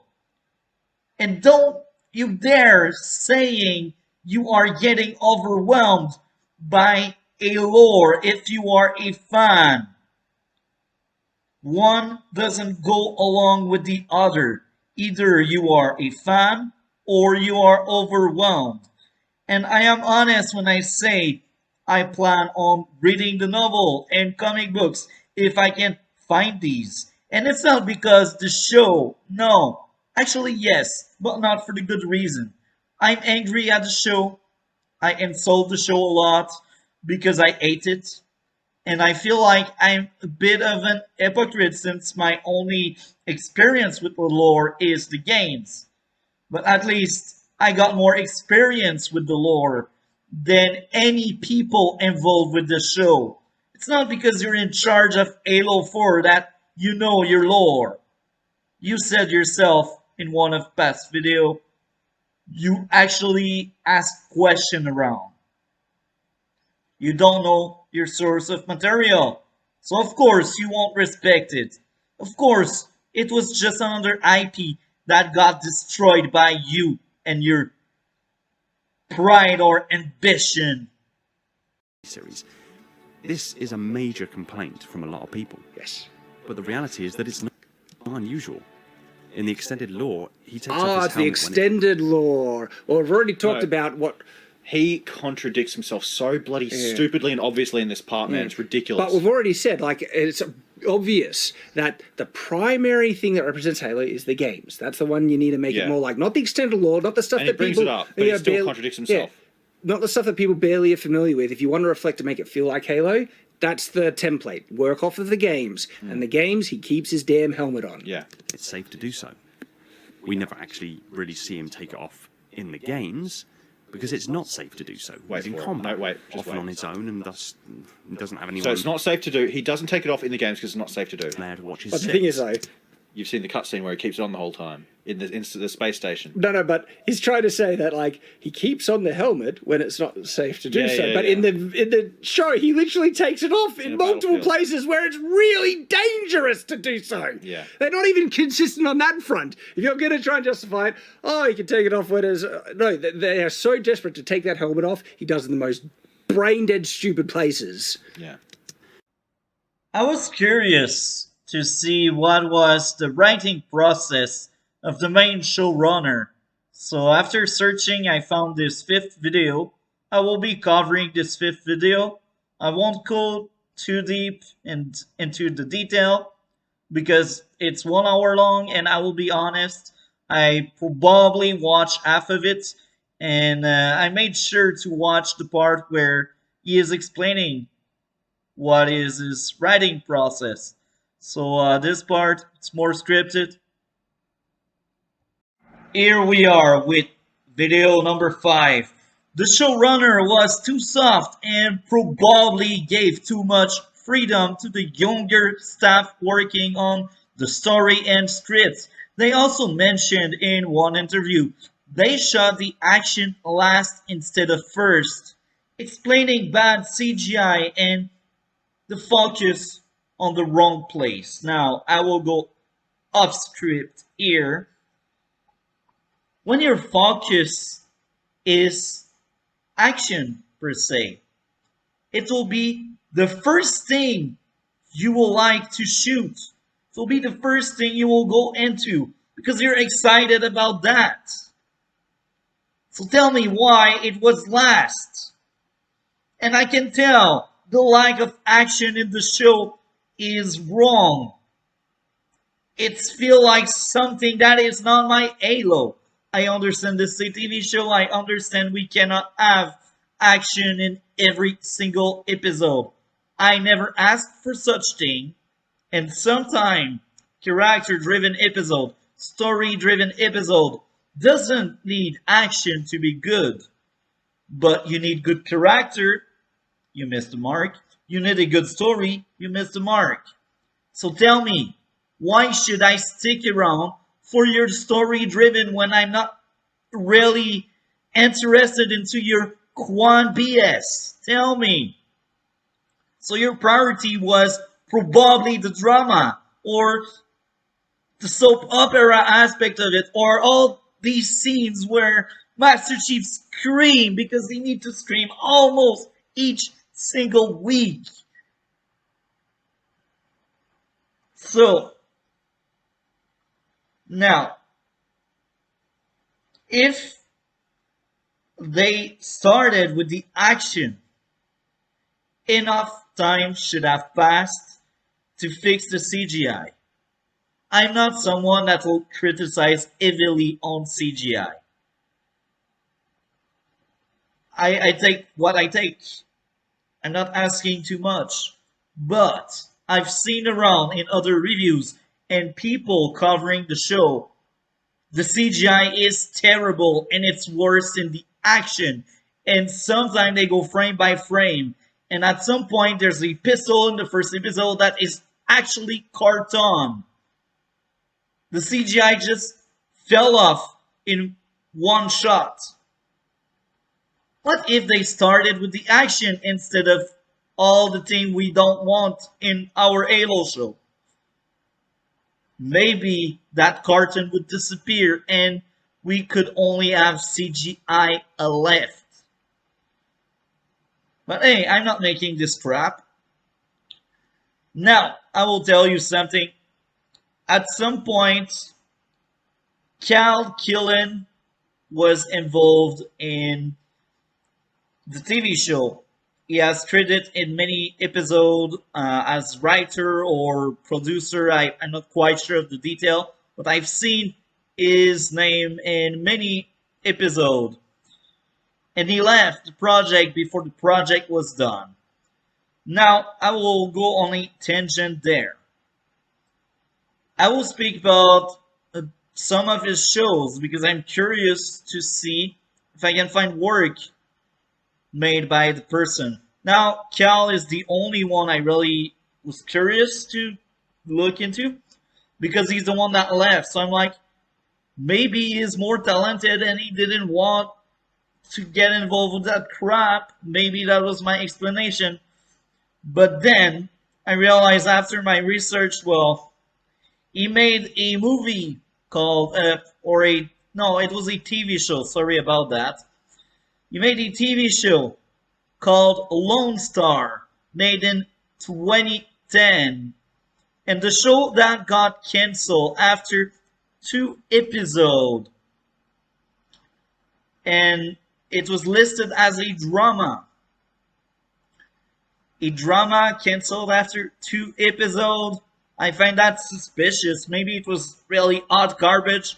I haven't watched. I'm not into drama. That's not my thing. Now,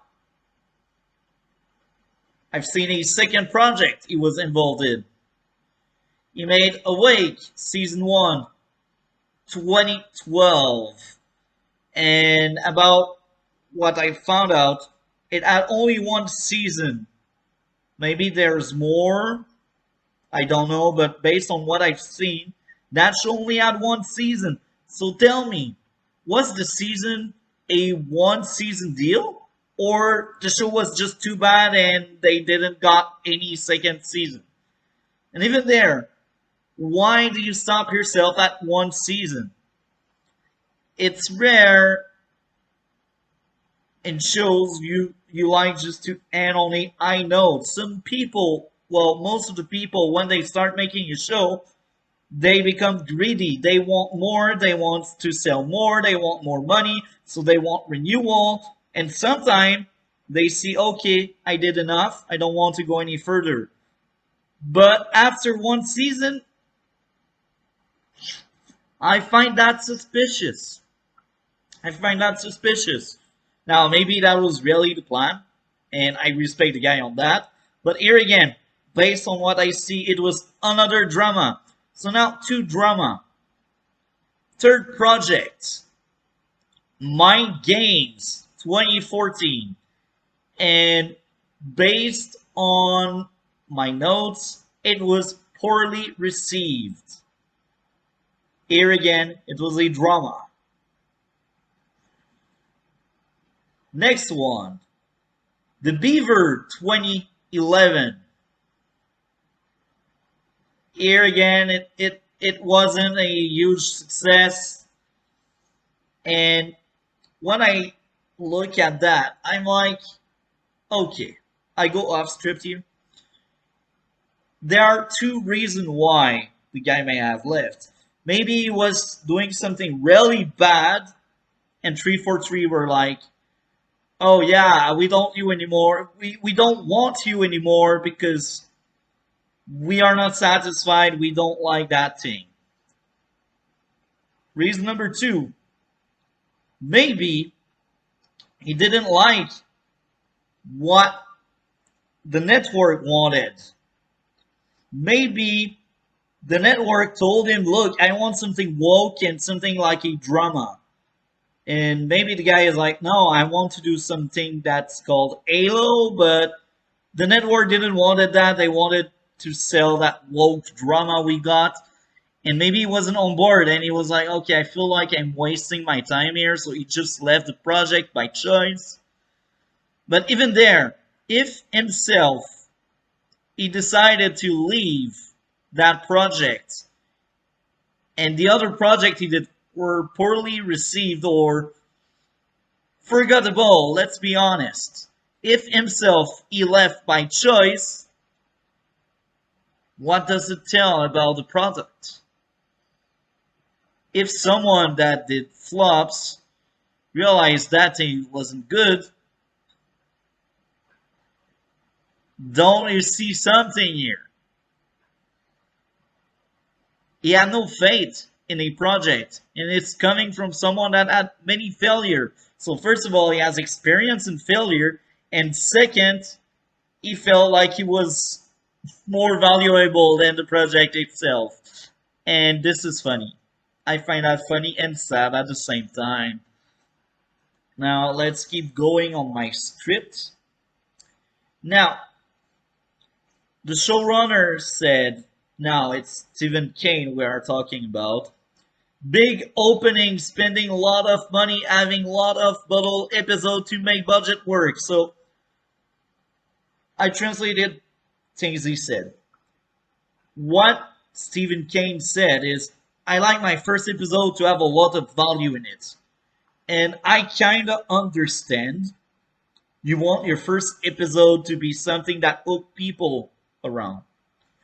But when I look back at the first episode, what do I remember? A good 20 minutes with action and somewhat decent lore. And then 35 minutes of drama in the spaceship with crazy Kwan that should have been killed at that point for the sake of the show. Now, because he said he liked to spend so much money in first episode, this means the rest of the show will feel cheap. You don't have unlimited money. And guess what? The rest of the show feels cheap. Now, if your first episode on a show is amazing, masterpiece, I'm okay if you blow up your budget, but make sure your story is shorter. Make sure your story itself is worth it. Bottle episodes usually are in one place with one story, one plot, and they are there to save money. And a lot of shows have a lot of bottle episodes. Bottle episode can be considered filler in a lot of time. And sometimes bottle episodes are actually worth watching for the overall story because it's character driven most of the time. But sometimes when I hear bottle episode, I hear filler. And now I can mention a few bottle episodes.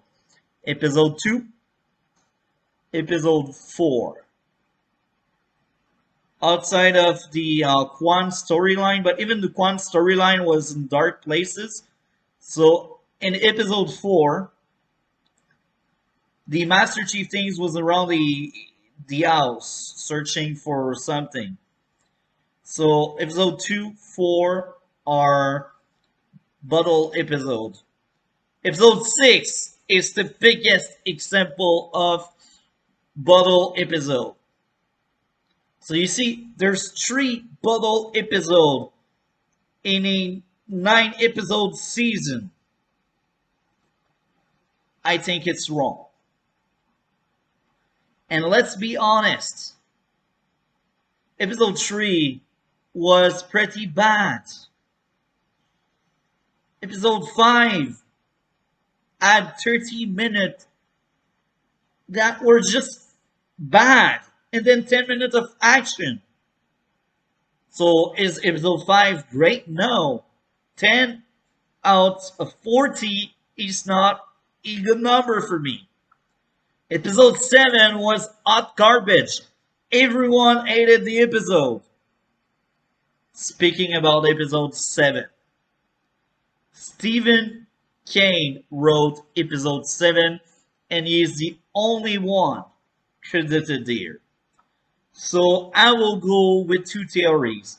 Number 1, his writing staff wanted him to be Kwan Centric because he seems like a nice guy. He said, okay, so he made it work.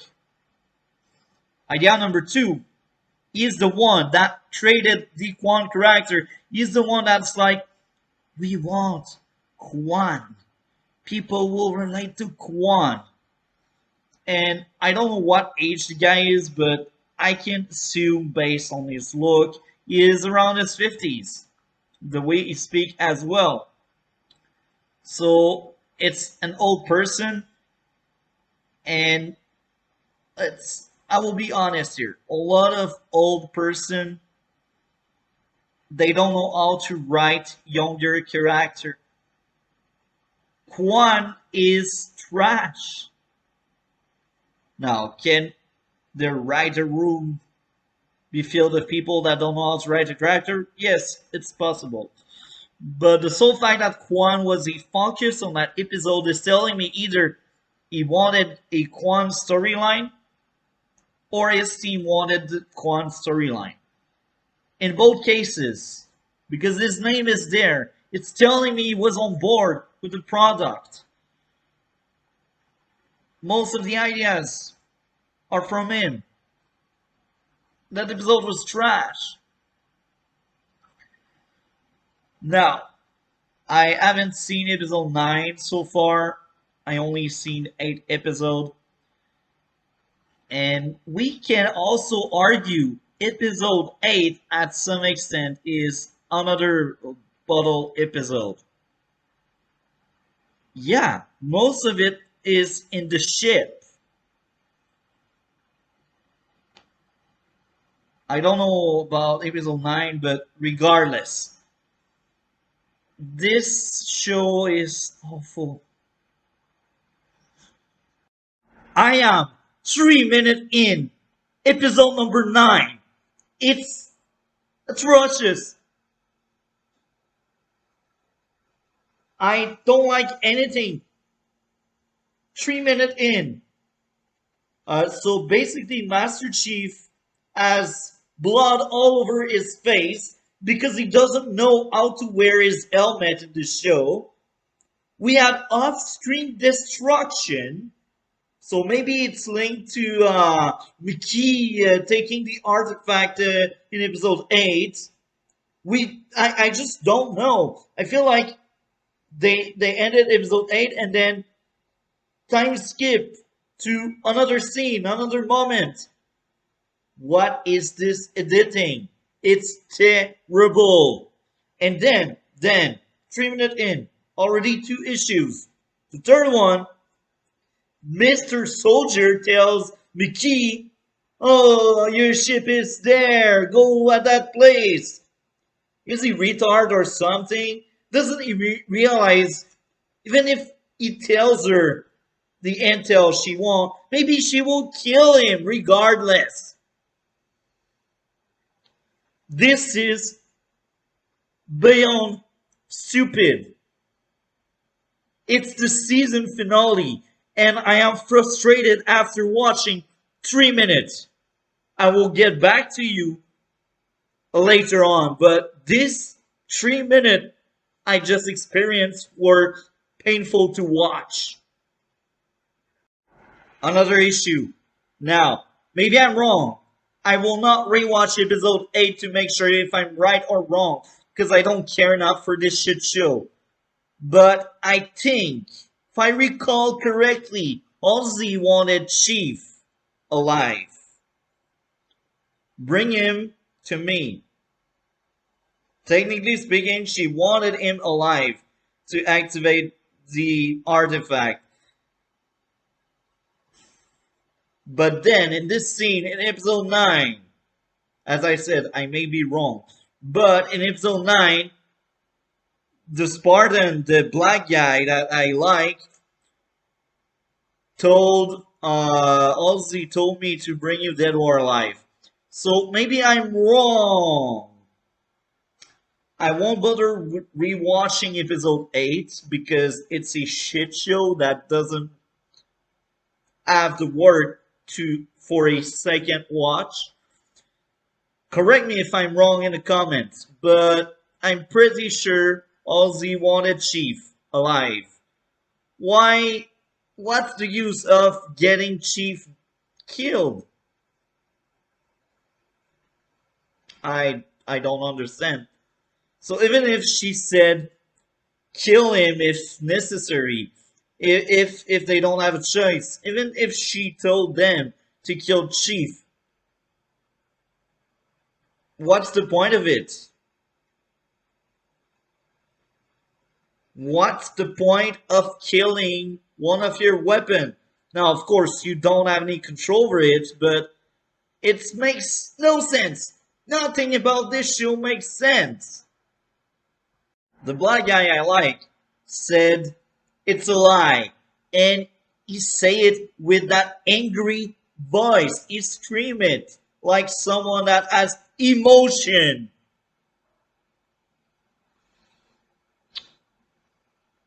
Did they just forgot Spartan have a palette in their back to erase emotion? I think they did. And for some that may try to defend that by saying he touched the relic, the artifact, so maybe he will become more like Chief and more emotional. First of all, if that would affect him the same way as Chief, They would have told us when he touched the thing, they would have told us, oh, there's a change with you. You are now different after touching the artifact. But guess what? There were no mention. They all touched the artifact, and apparently Miranda Keys told, "Oh, it doesn't react to you, to all of you, Spartans." So don't defend that. The black guy should not have any emotion. He should not be screaming out of anger, "It's a lie," to Master Chief. He should be like a robot, and it's clearly not the case. So, within the writing of the show, there are mistakes. Now, I am not even 4 minutes in, and I found all of these issues. This is so funny. You know why?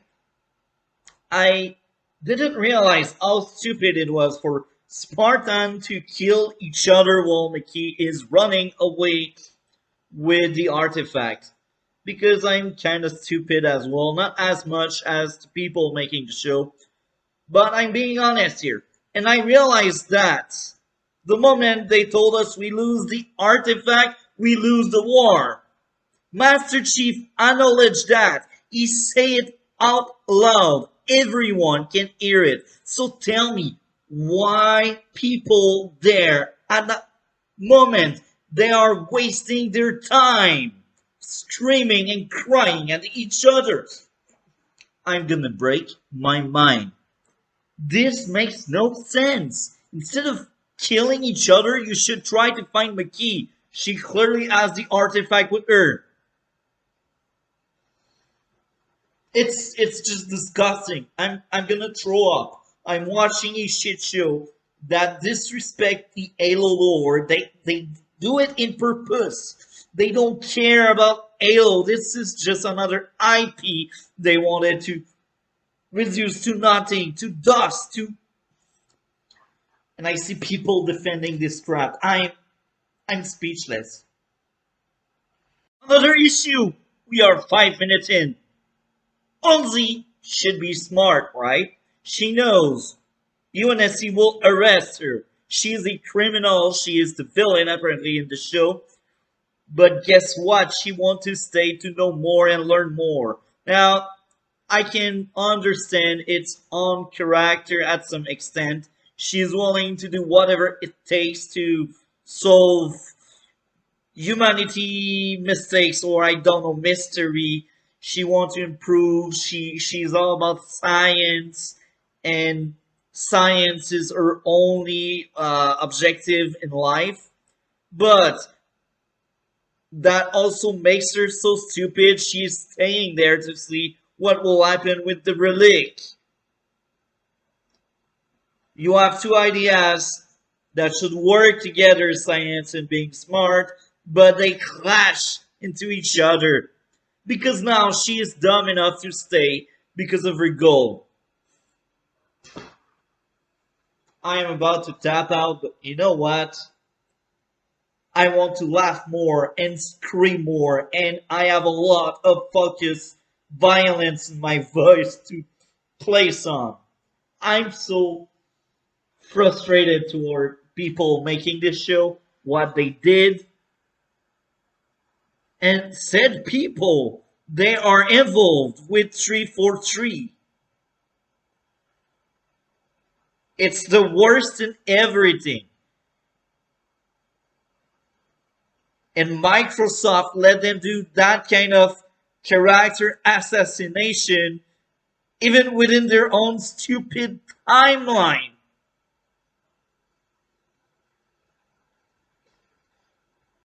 I've got a question.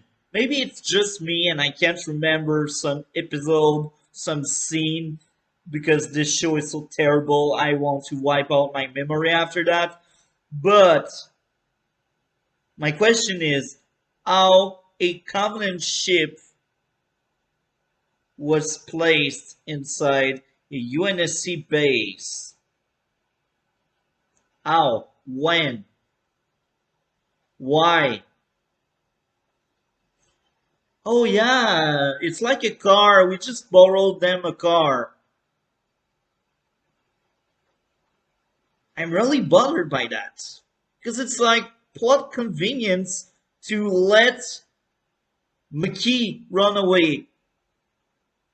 At least they didn't make her drive a UNSC ship because she should not know how to, but regardless. Now, this leads to another question. For how long they had that Covenant ship? Don't you think maybe they have a GPS or something?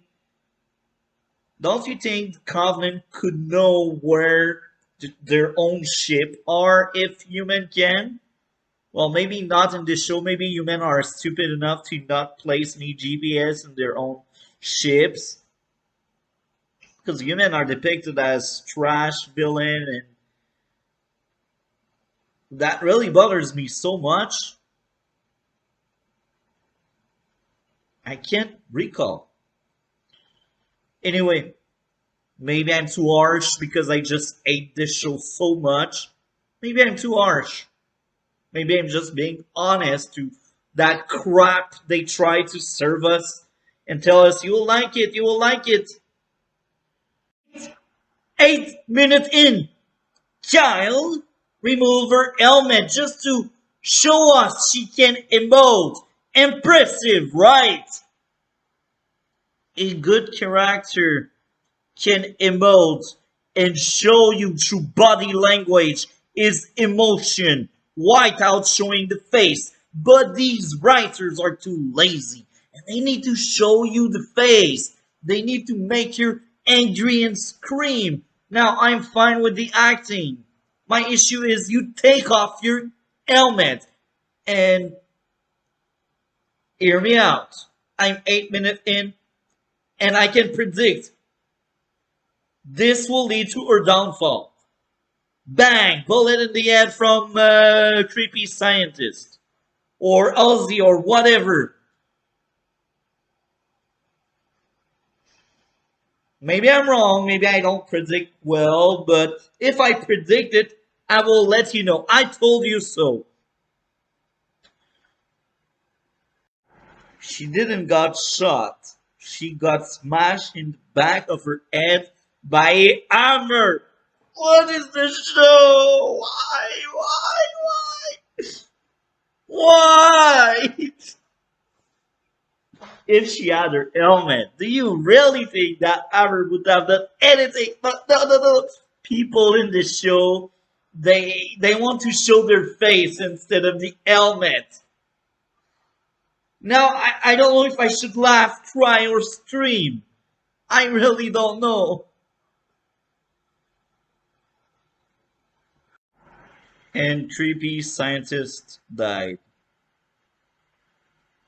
Okay, I must admit, that scene was well deserved for creepy scientist. I hope he died.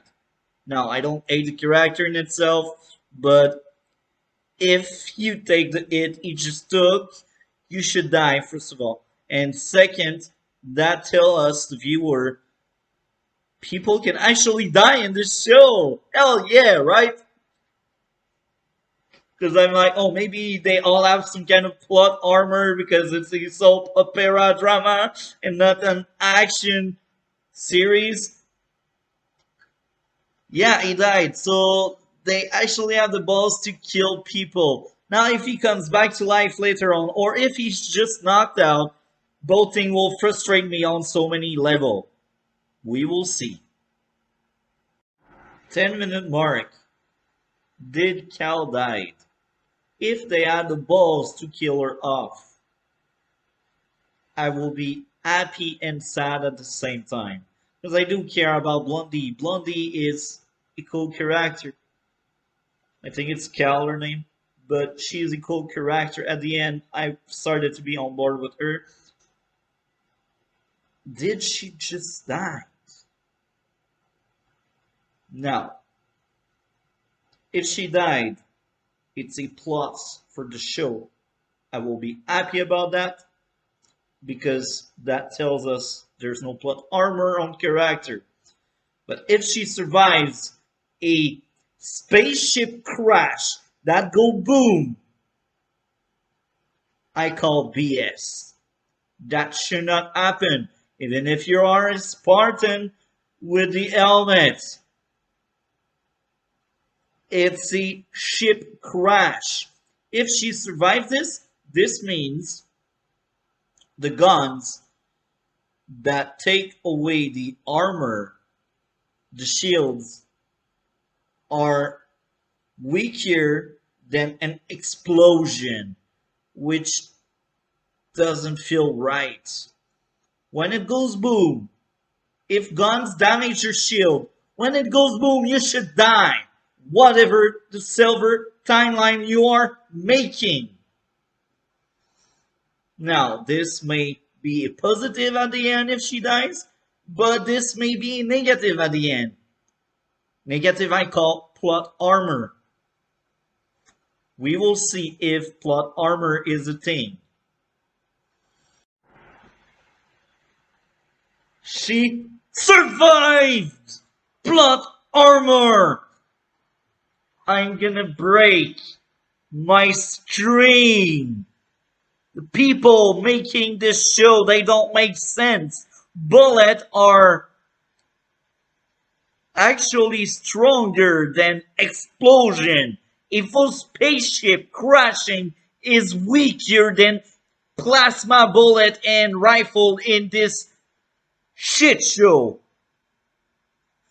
If I wasn't making this video and an overview of the entire season, I would have tapped out at that second in the episode. I think I would have tapped out much earlier, actually. I think I would have tapped out in episode 2 because the show has been bad since the start. But I really wanted to give the show a chance. I was like, it's the IP Halo.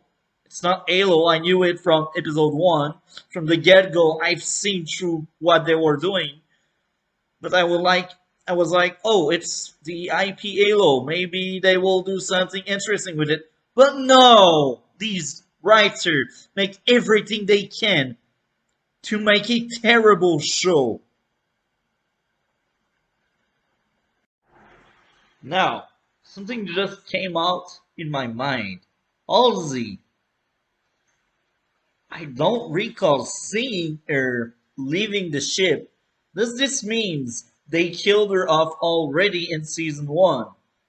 Maybe. If they did, oh my, they have balls. I will give them credit, but I will also shit on them. You know why? It's Halsey. She should have a bigger role. But at least they will have balls to kill her off. So if she died in the spaceship crash, they will have balls, but they will frustrate me. You know why? In season 2, I can expect other humans to take that villain spot. Maybe Admiral Margaret, because I hate her so much. But if Halsey was inside the ship and she miraculously survived, I'm gonna lose my mind.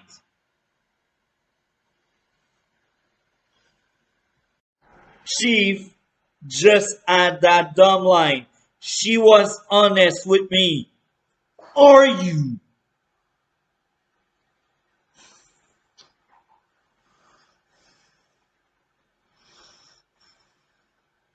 Where is the proof?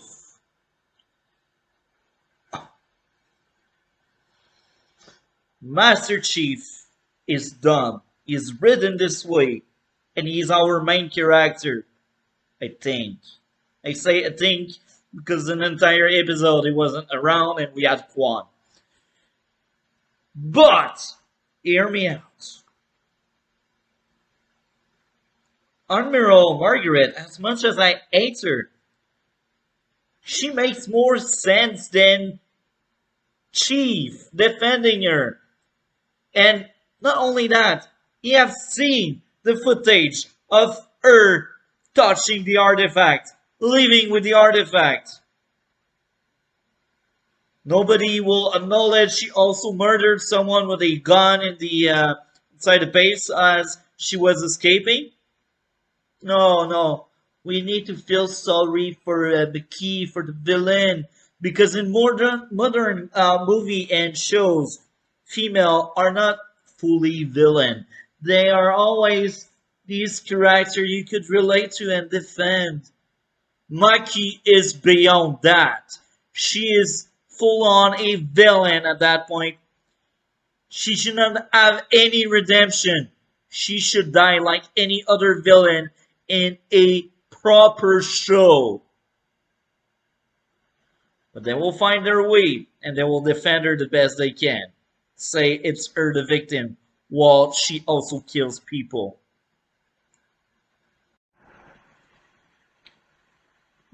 John must cease to exist, only the Master Chief.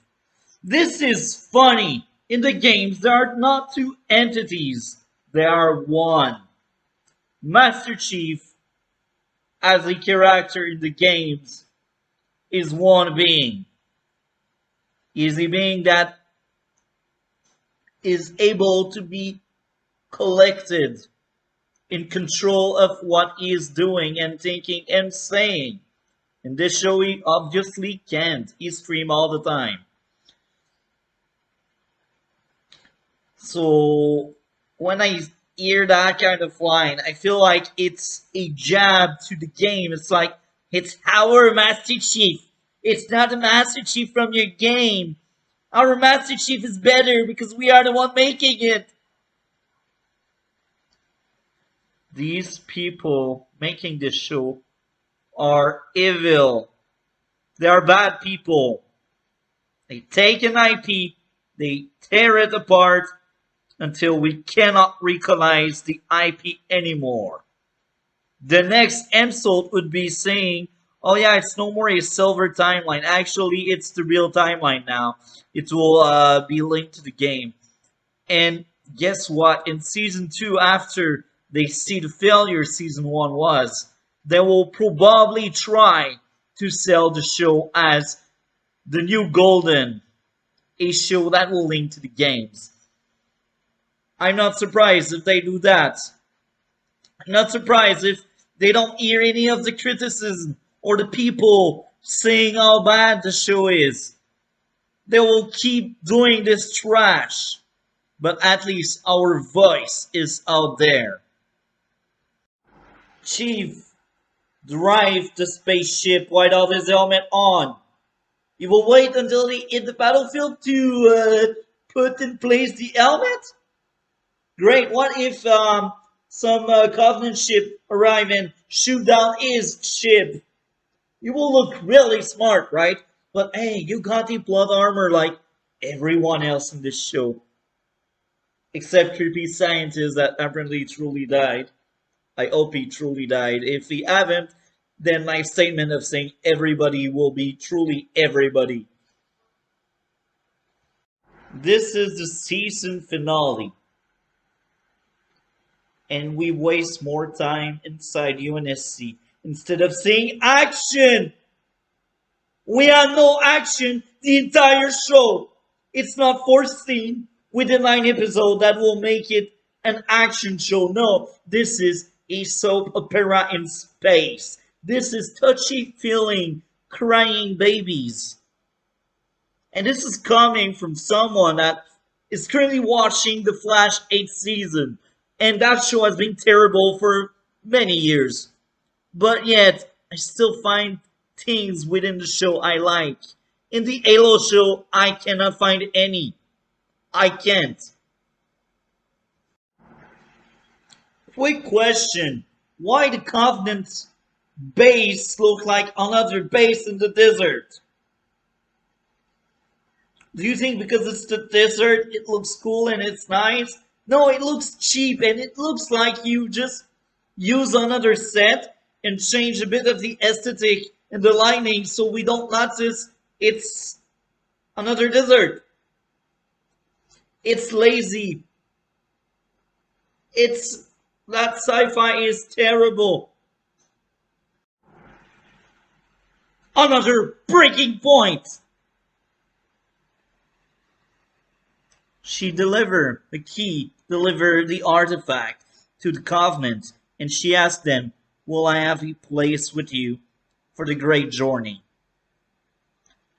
So you are telling me she just wanted to be with them without even knowing if she would survive?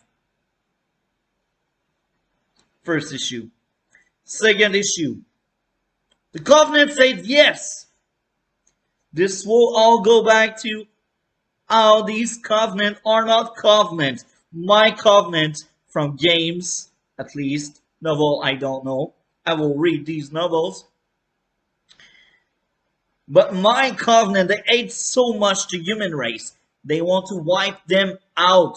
All of them. They want to kill all of them. The only moment a Covenant side with a human is when the Covenant themselves had a civil war within themselves. And the Arbiter and some of the people with the Arbiter, they decided to be on the human side to kill Mercy, Prophet, and whoever was in charge at Halo 2 and 3 time. I can't remember. But the Prophet, Mercy, these big ones, they hate human. They want to wipe them out. So leaving her alive, how does it make sense? Now you will tell me, oh, but she brought them the artifact. They are villain. They should be villain. My Covenant are villain. Villain don't always need to fulfill promises.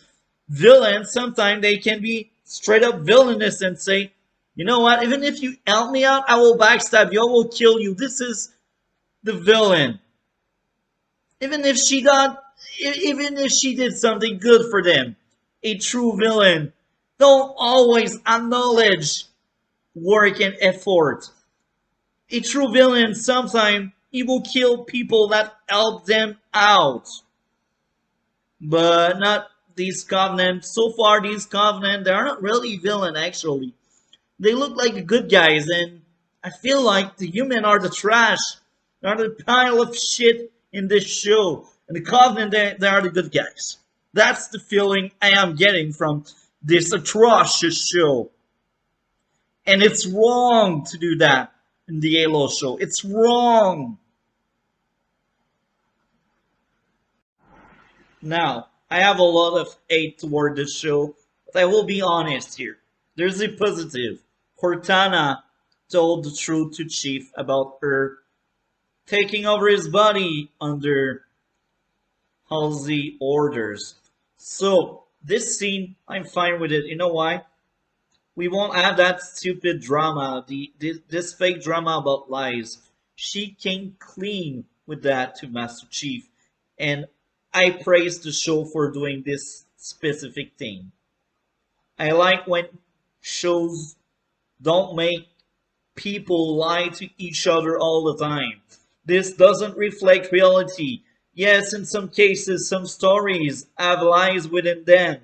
But I feel like in all shows, it's a common trope in all genres, sci-fi, action, whatever. Lies always have a big role in drama and plot twist within the story. And I praise the shows when they decide to not always make everyone lie on everything. So, respect Cortana now. I love her a bit more because she came clean. Now, I want to know what are the reasons why she decided to side with John instead of erasing John. I'm really curious to see. And if I don't get any explanation, I won't be satisfied. I will be happy she didn't take over, but I won't be satisfied. I will still be wondering why. And now some people may tell me, read under the line, she evolved. I don't care. I want some explanation within the show. And I don't want to go headcanon. I don't want to find explanation myself. Sometimes I like that kind of things. I like to find stuff on my own. Sometimes. But when it's something major about a character trait, when a character had character growth, I want to understand why the character had character growth. And keep in mind, Cortana asked many times in the past if she could take over Master Chief Body. So I want to understand from the show why she changed. And then the character growth will feel earned.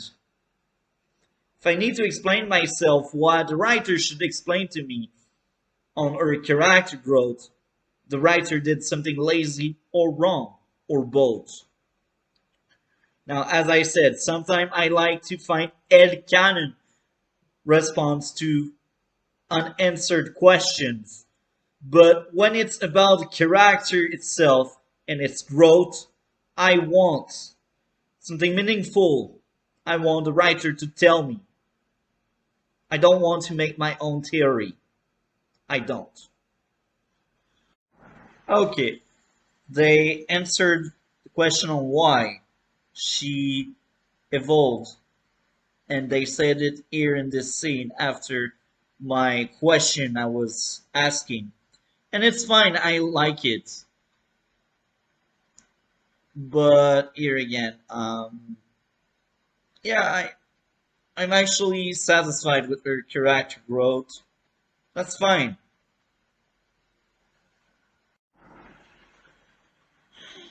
Space Chinese. They said a lot of things to look like they are a sci-fi show that think about what is going on and they think it makes sense. It doesn't. So the ship have some kind of malfunction due to space Chinese terms. They made up things. They don't even bother explaining. They just throw words on the wall and hope it will stick. Instead, we could have a scene where they shoot Covenant, you know? The reason why a lot of people decided to watch this show, Human versus Covenant, but instead we get that in the season finale.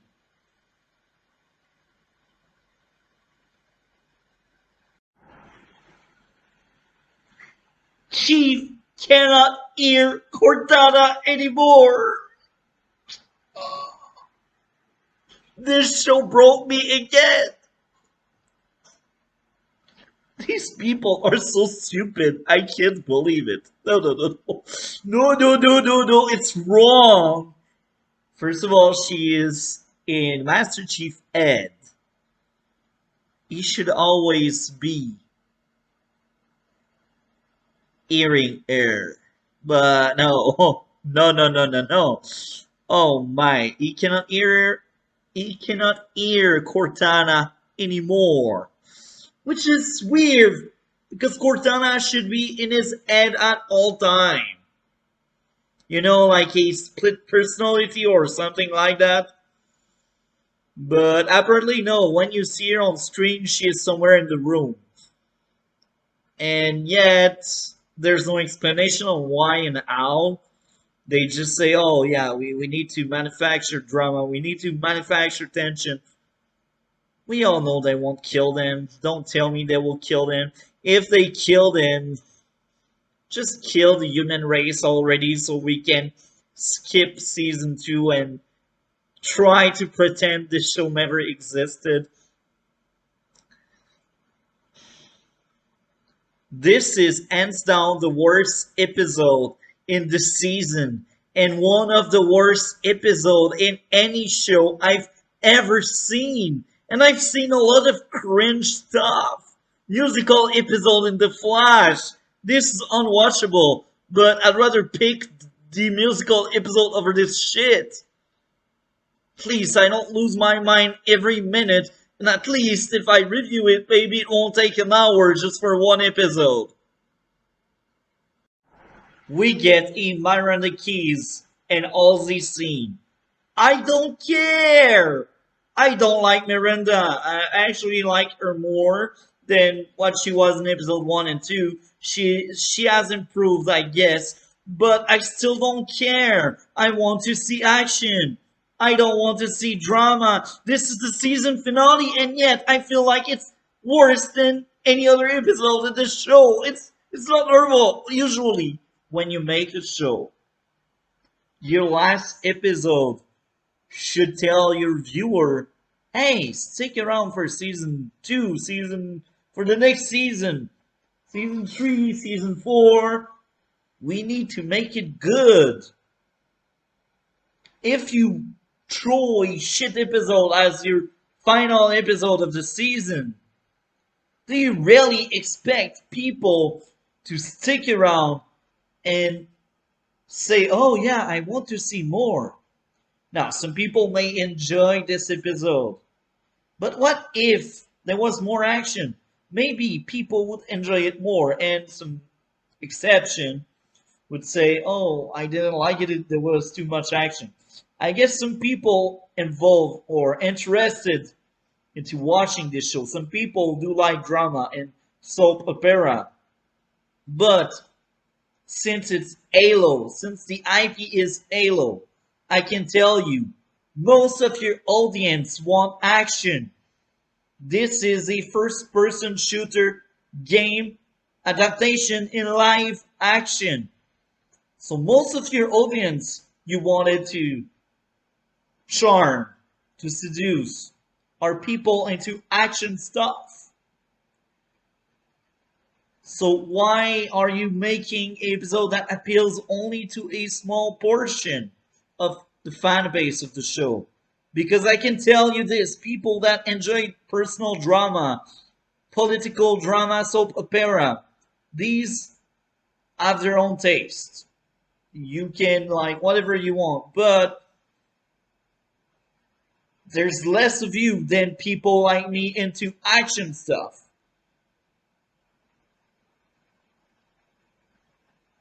They just don't want people into the games to like this show. They don't want that.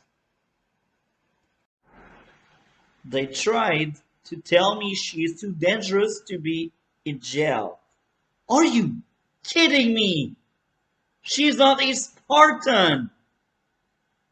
She is someone with apparently high IQ, but I don't think so. Based on episode 9.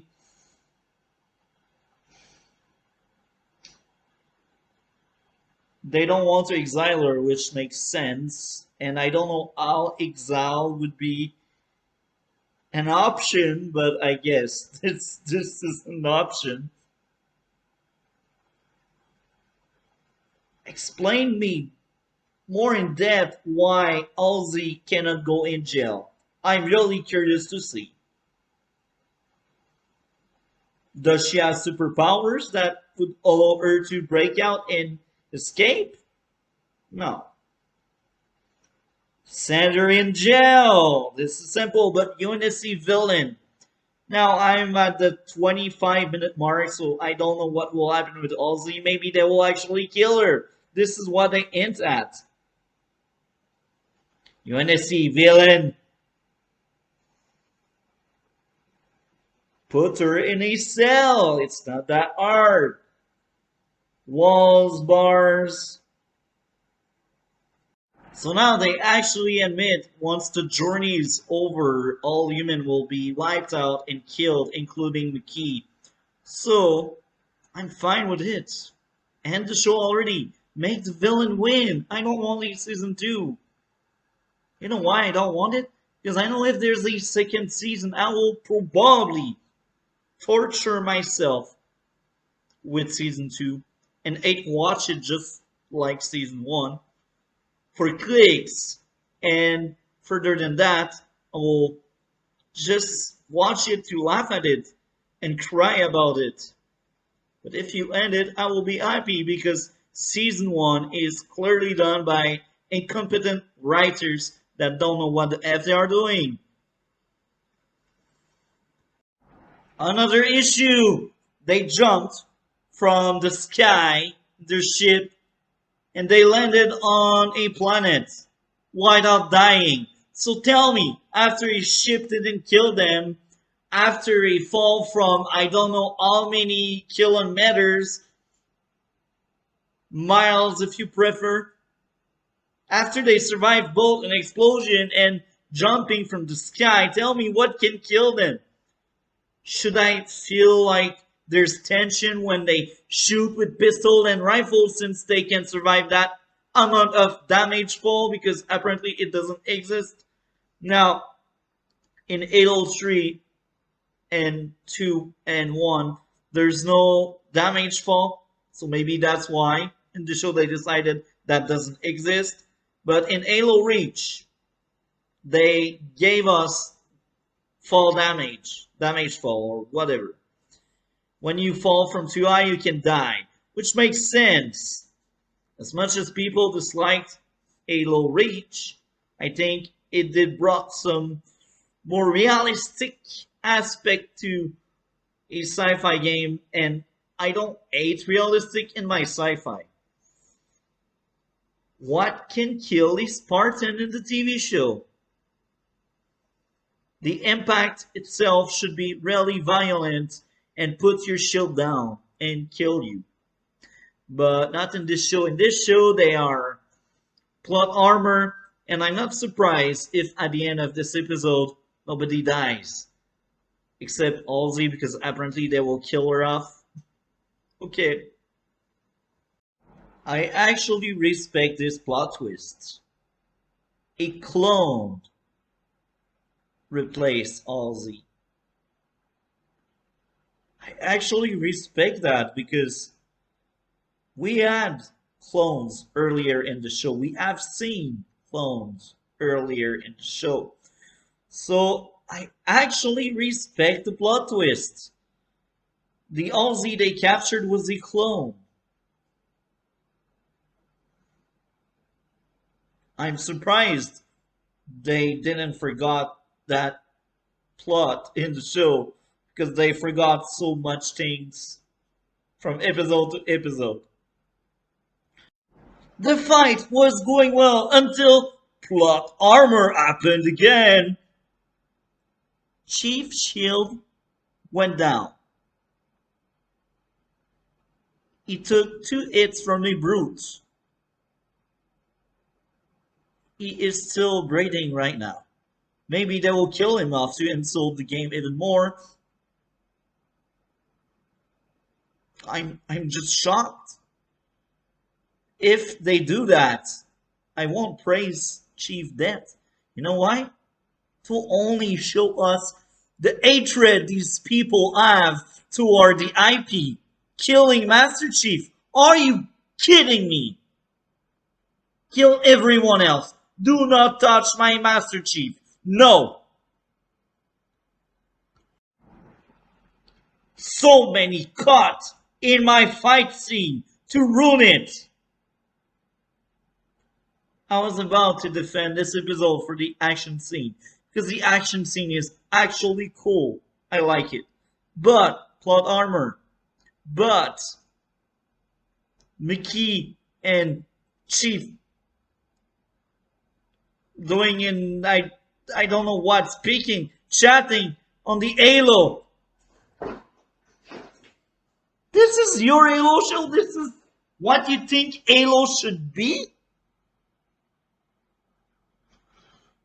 It's like, okay, you're with your girl, you're doing some close-up, and then you tell her, look, we are not done, but I will go eat.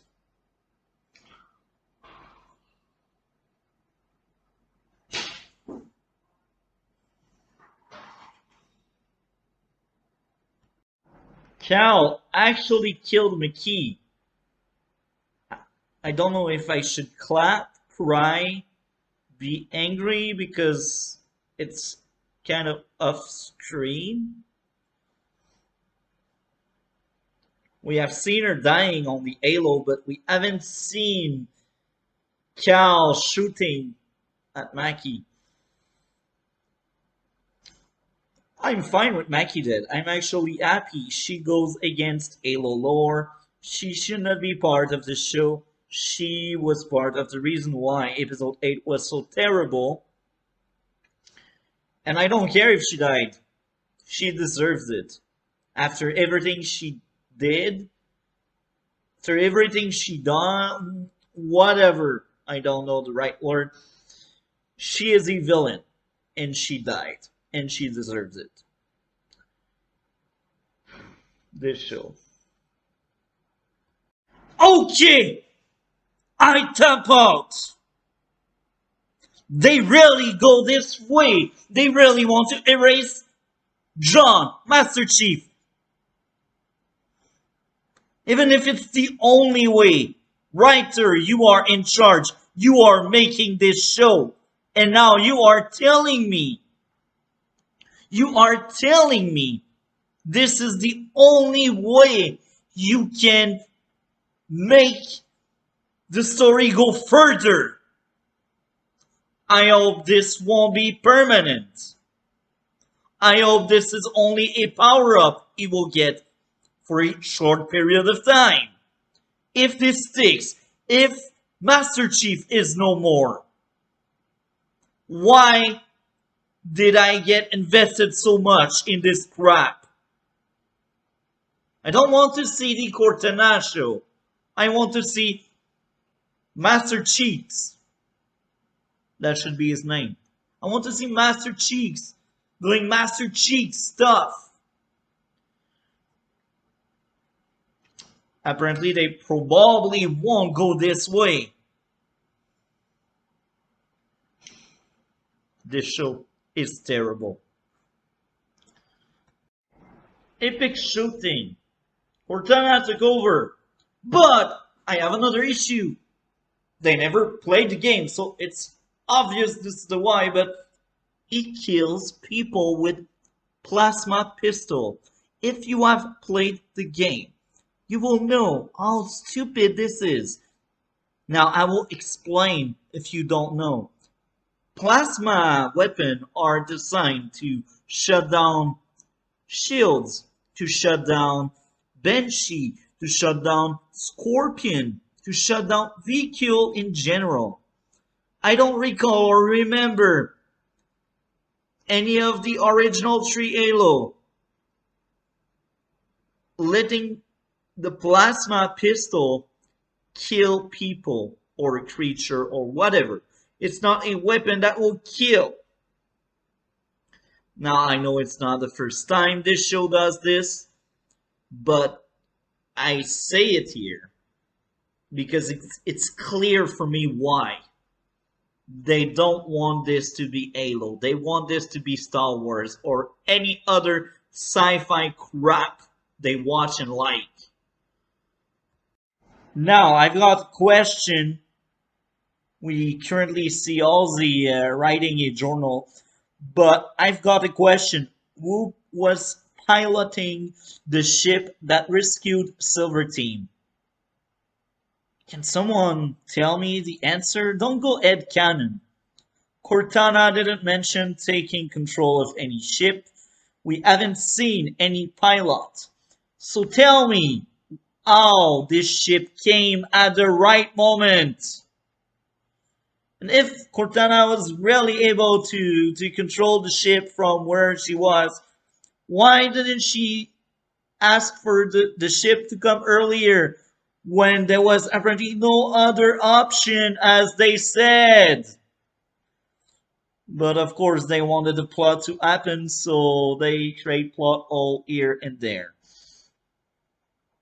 These are your writers.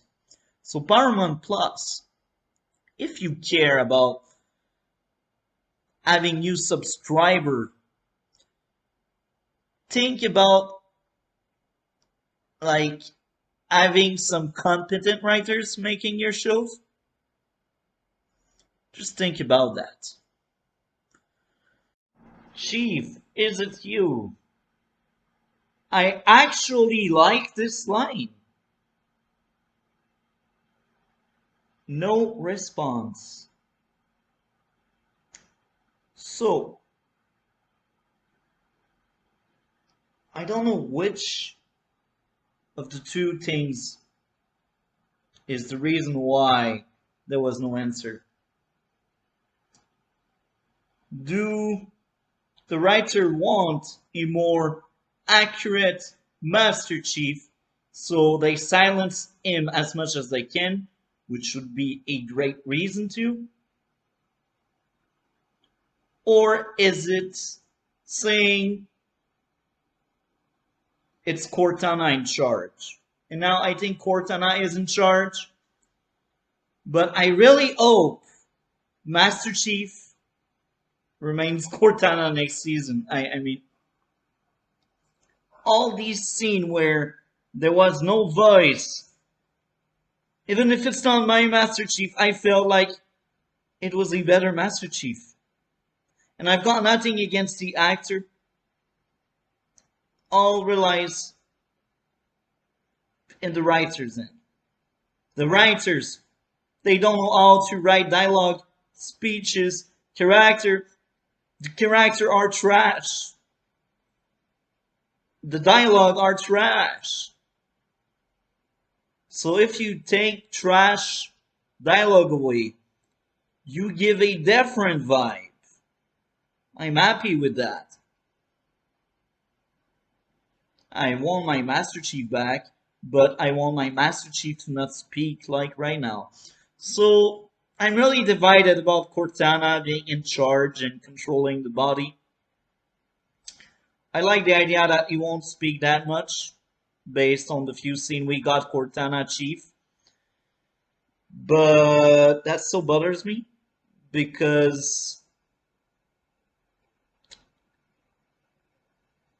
they decided a woman was better than the man. They wanted the woman to be better than the man. It's obvious.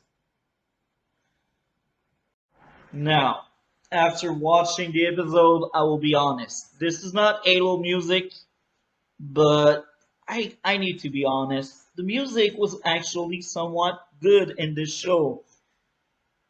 Sometimes they place it at the wrong place, but here again, that's the writer and showrunner. They don't know what the F they are doing. But I actually like the score, the music. I don't always enjoy where they place said music, but I think it's cool music. Is it Halo-like? No, it's not Halo. It's not my Halo. Now, I will keep watching the credits just in case they have another teaser for season 2, but I doubt they will, and we will see. We will see.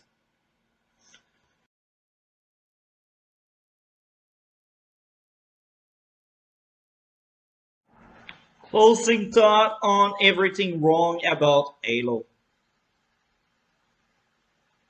This show is awful.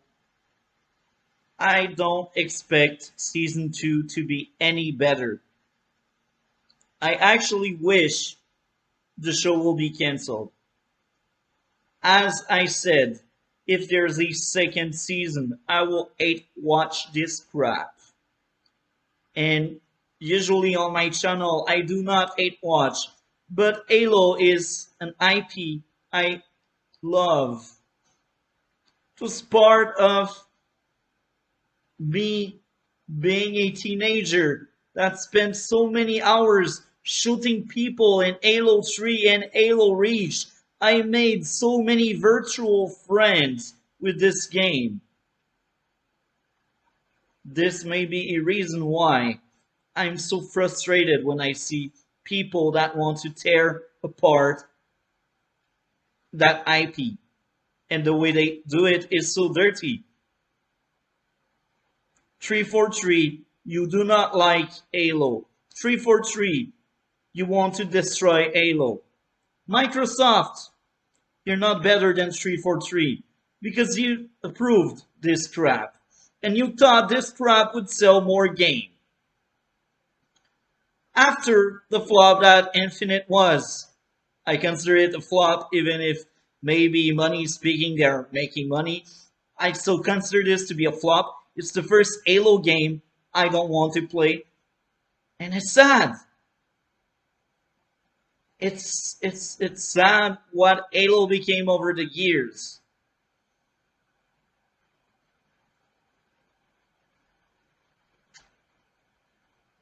I have a lot of love for Bungie Halo. 343 Halo is another Halo, clearly. And Microsoft are the one asking 343 to do something different. But 343, do you really think your Halo is better than the previous one? If you do, you may have lost your sense of taste. Writer of the Halo show, did you ever add a thought about making a decent script, a decent story?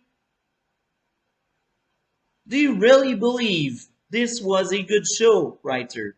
I'm asking you the question, writer. Will you watch your own show more than once without crying? If you enjoy your own show, I'm happy for you, but I don't understand you either.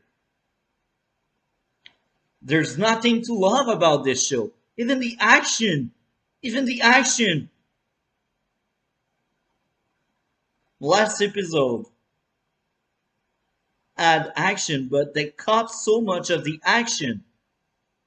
And plot armor is ridiculous in this show. Plot armor is there in many shows. It's not something new. And I call, even shows I like, I call it when there's a plot armor there. Because you can find ways to make it work. But sometimes people are lazy, or sometimes they have deadlines they need to respect. And you know what makes me so sad? You had all the time. This show took many years to develop one season. More than your usual show. I am pretty sure of that. Now, I did some research, but I haven't took that many notes. The only notes I took were for the scripted part. And I should have taken notes on when they actually started the process to make the show. So I can know exactly how long they took. I can tell you it was before the illness. Before the entire planet was sick. I won't say any word that will make YouTube angry. But you know what I am talking about. I suspect it took at least 4 or 5 years. Maybe I exaggerate, it took 3 years. And you come up with this. Give me 3 years. I come up with something better based on Halo. If you give me 3 years, I can tell you, first year will be first draft. Second year will be final product of the story. Third year will be making the show. And trust me, even if there is a deadline, I will actually push myself to be faster. Maybe 6 months for first draft, and another 6 months for the solid story. I will make sure my show is good, even if it's a separate timeline. Trust me, if I feel like my product is bad, I will step out of it. Now I kinda understand why Kylie Killens wanted to leave the show. I fully understand. It was bad. I hope you enjoyed my video more than the show itself. Like, comment, and subscribe for more Halo covering and stuff. Have a great day.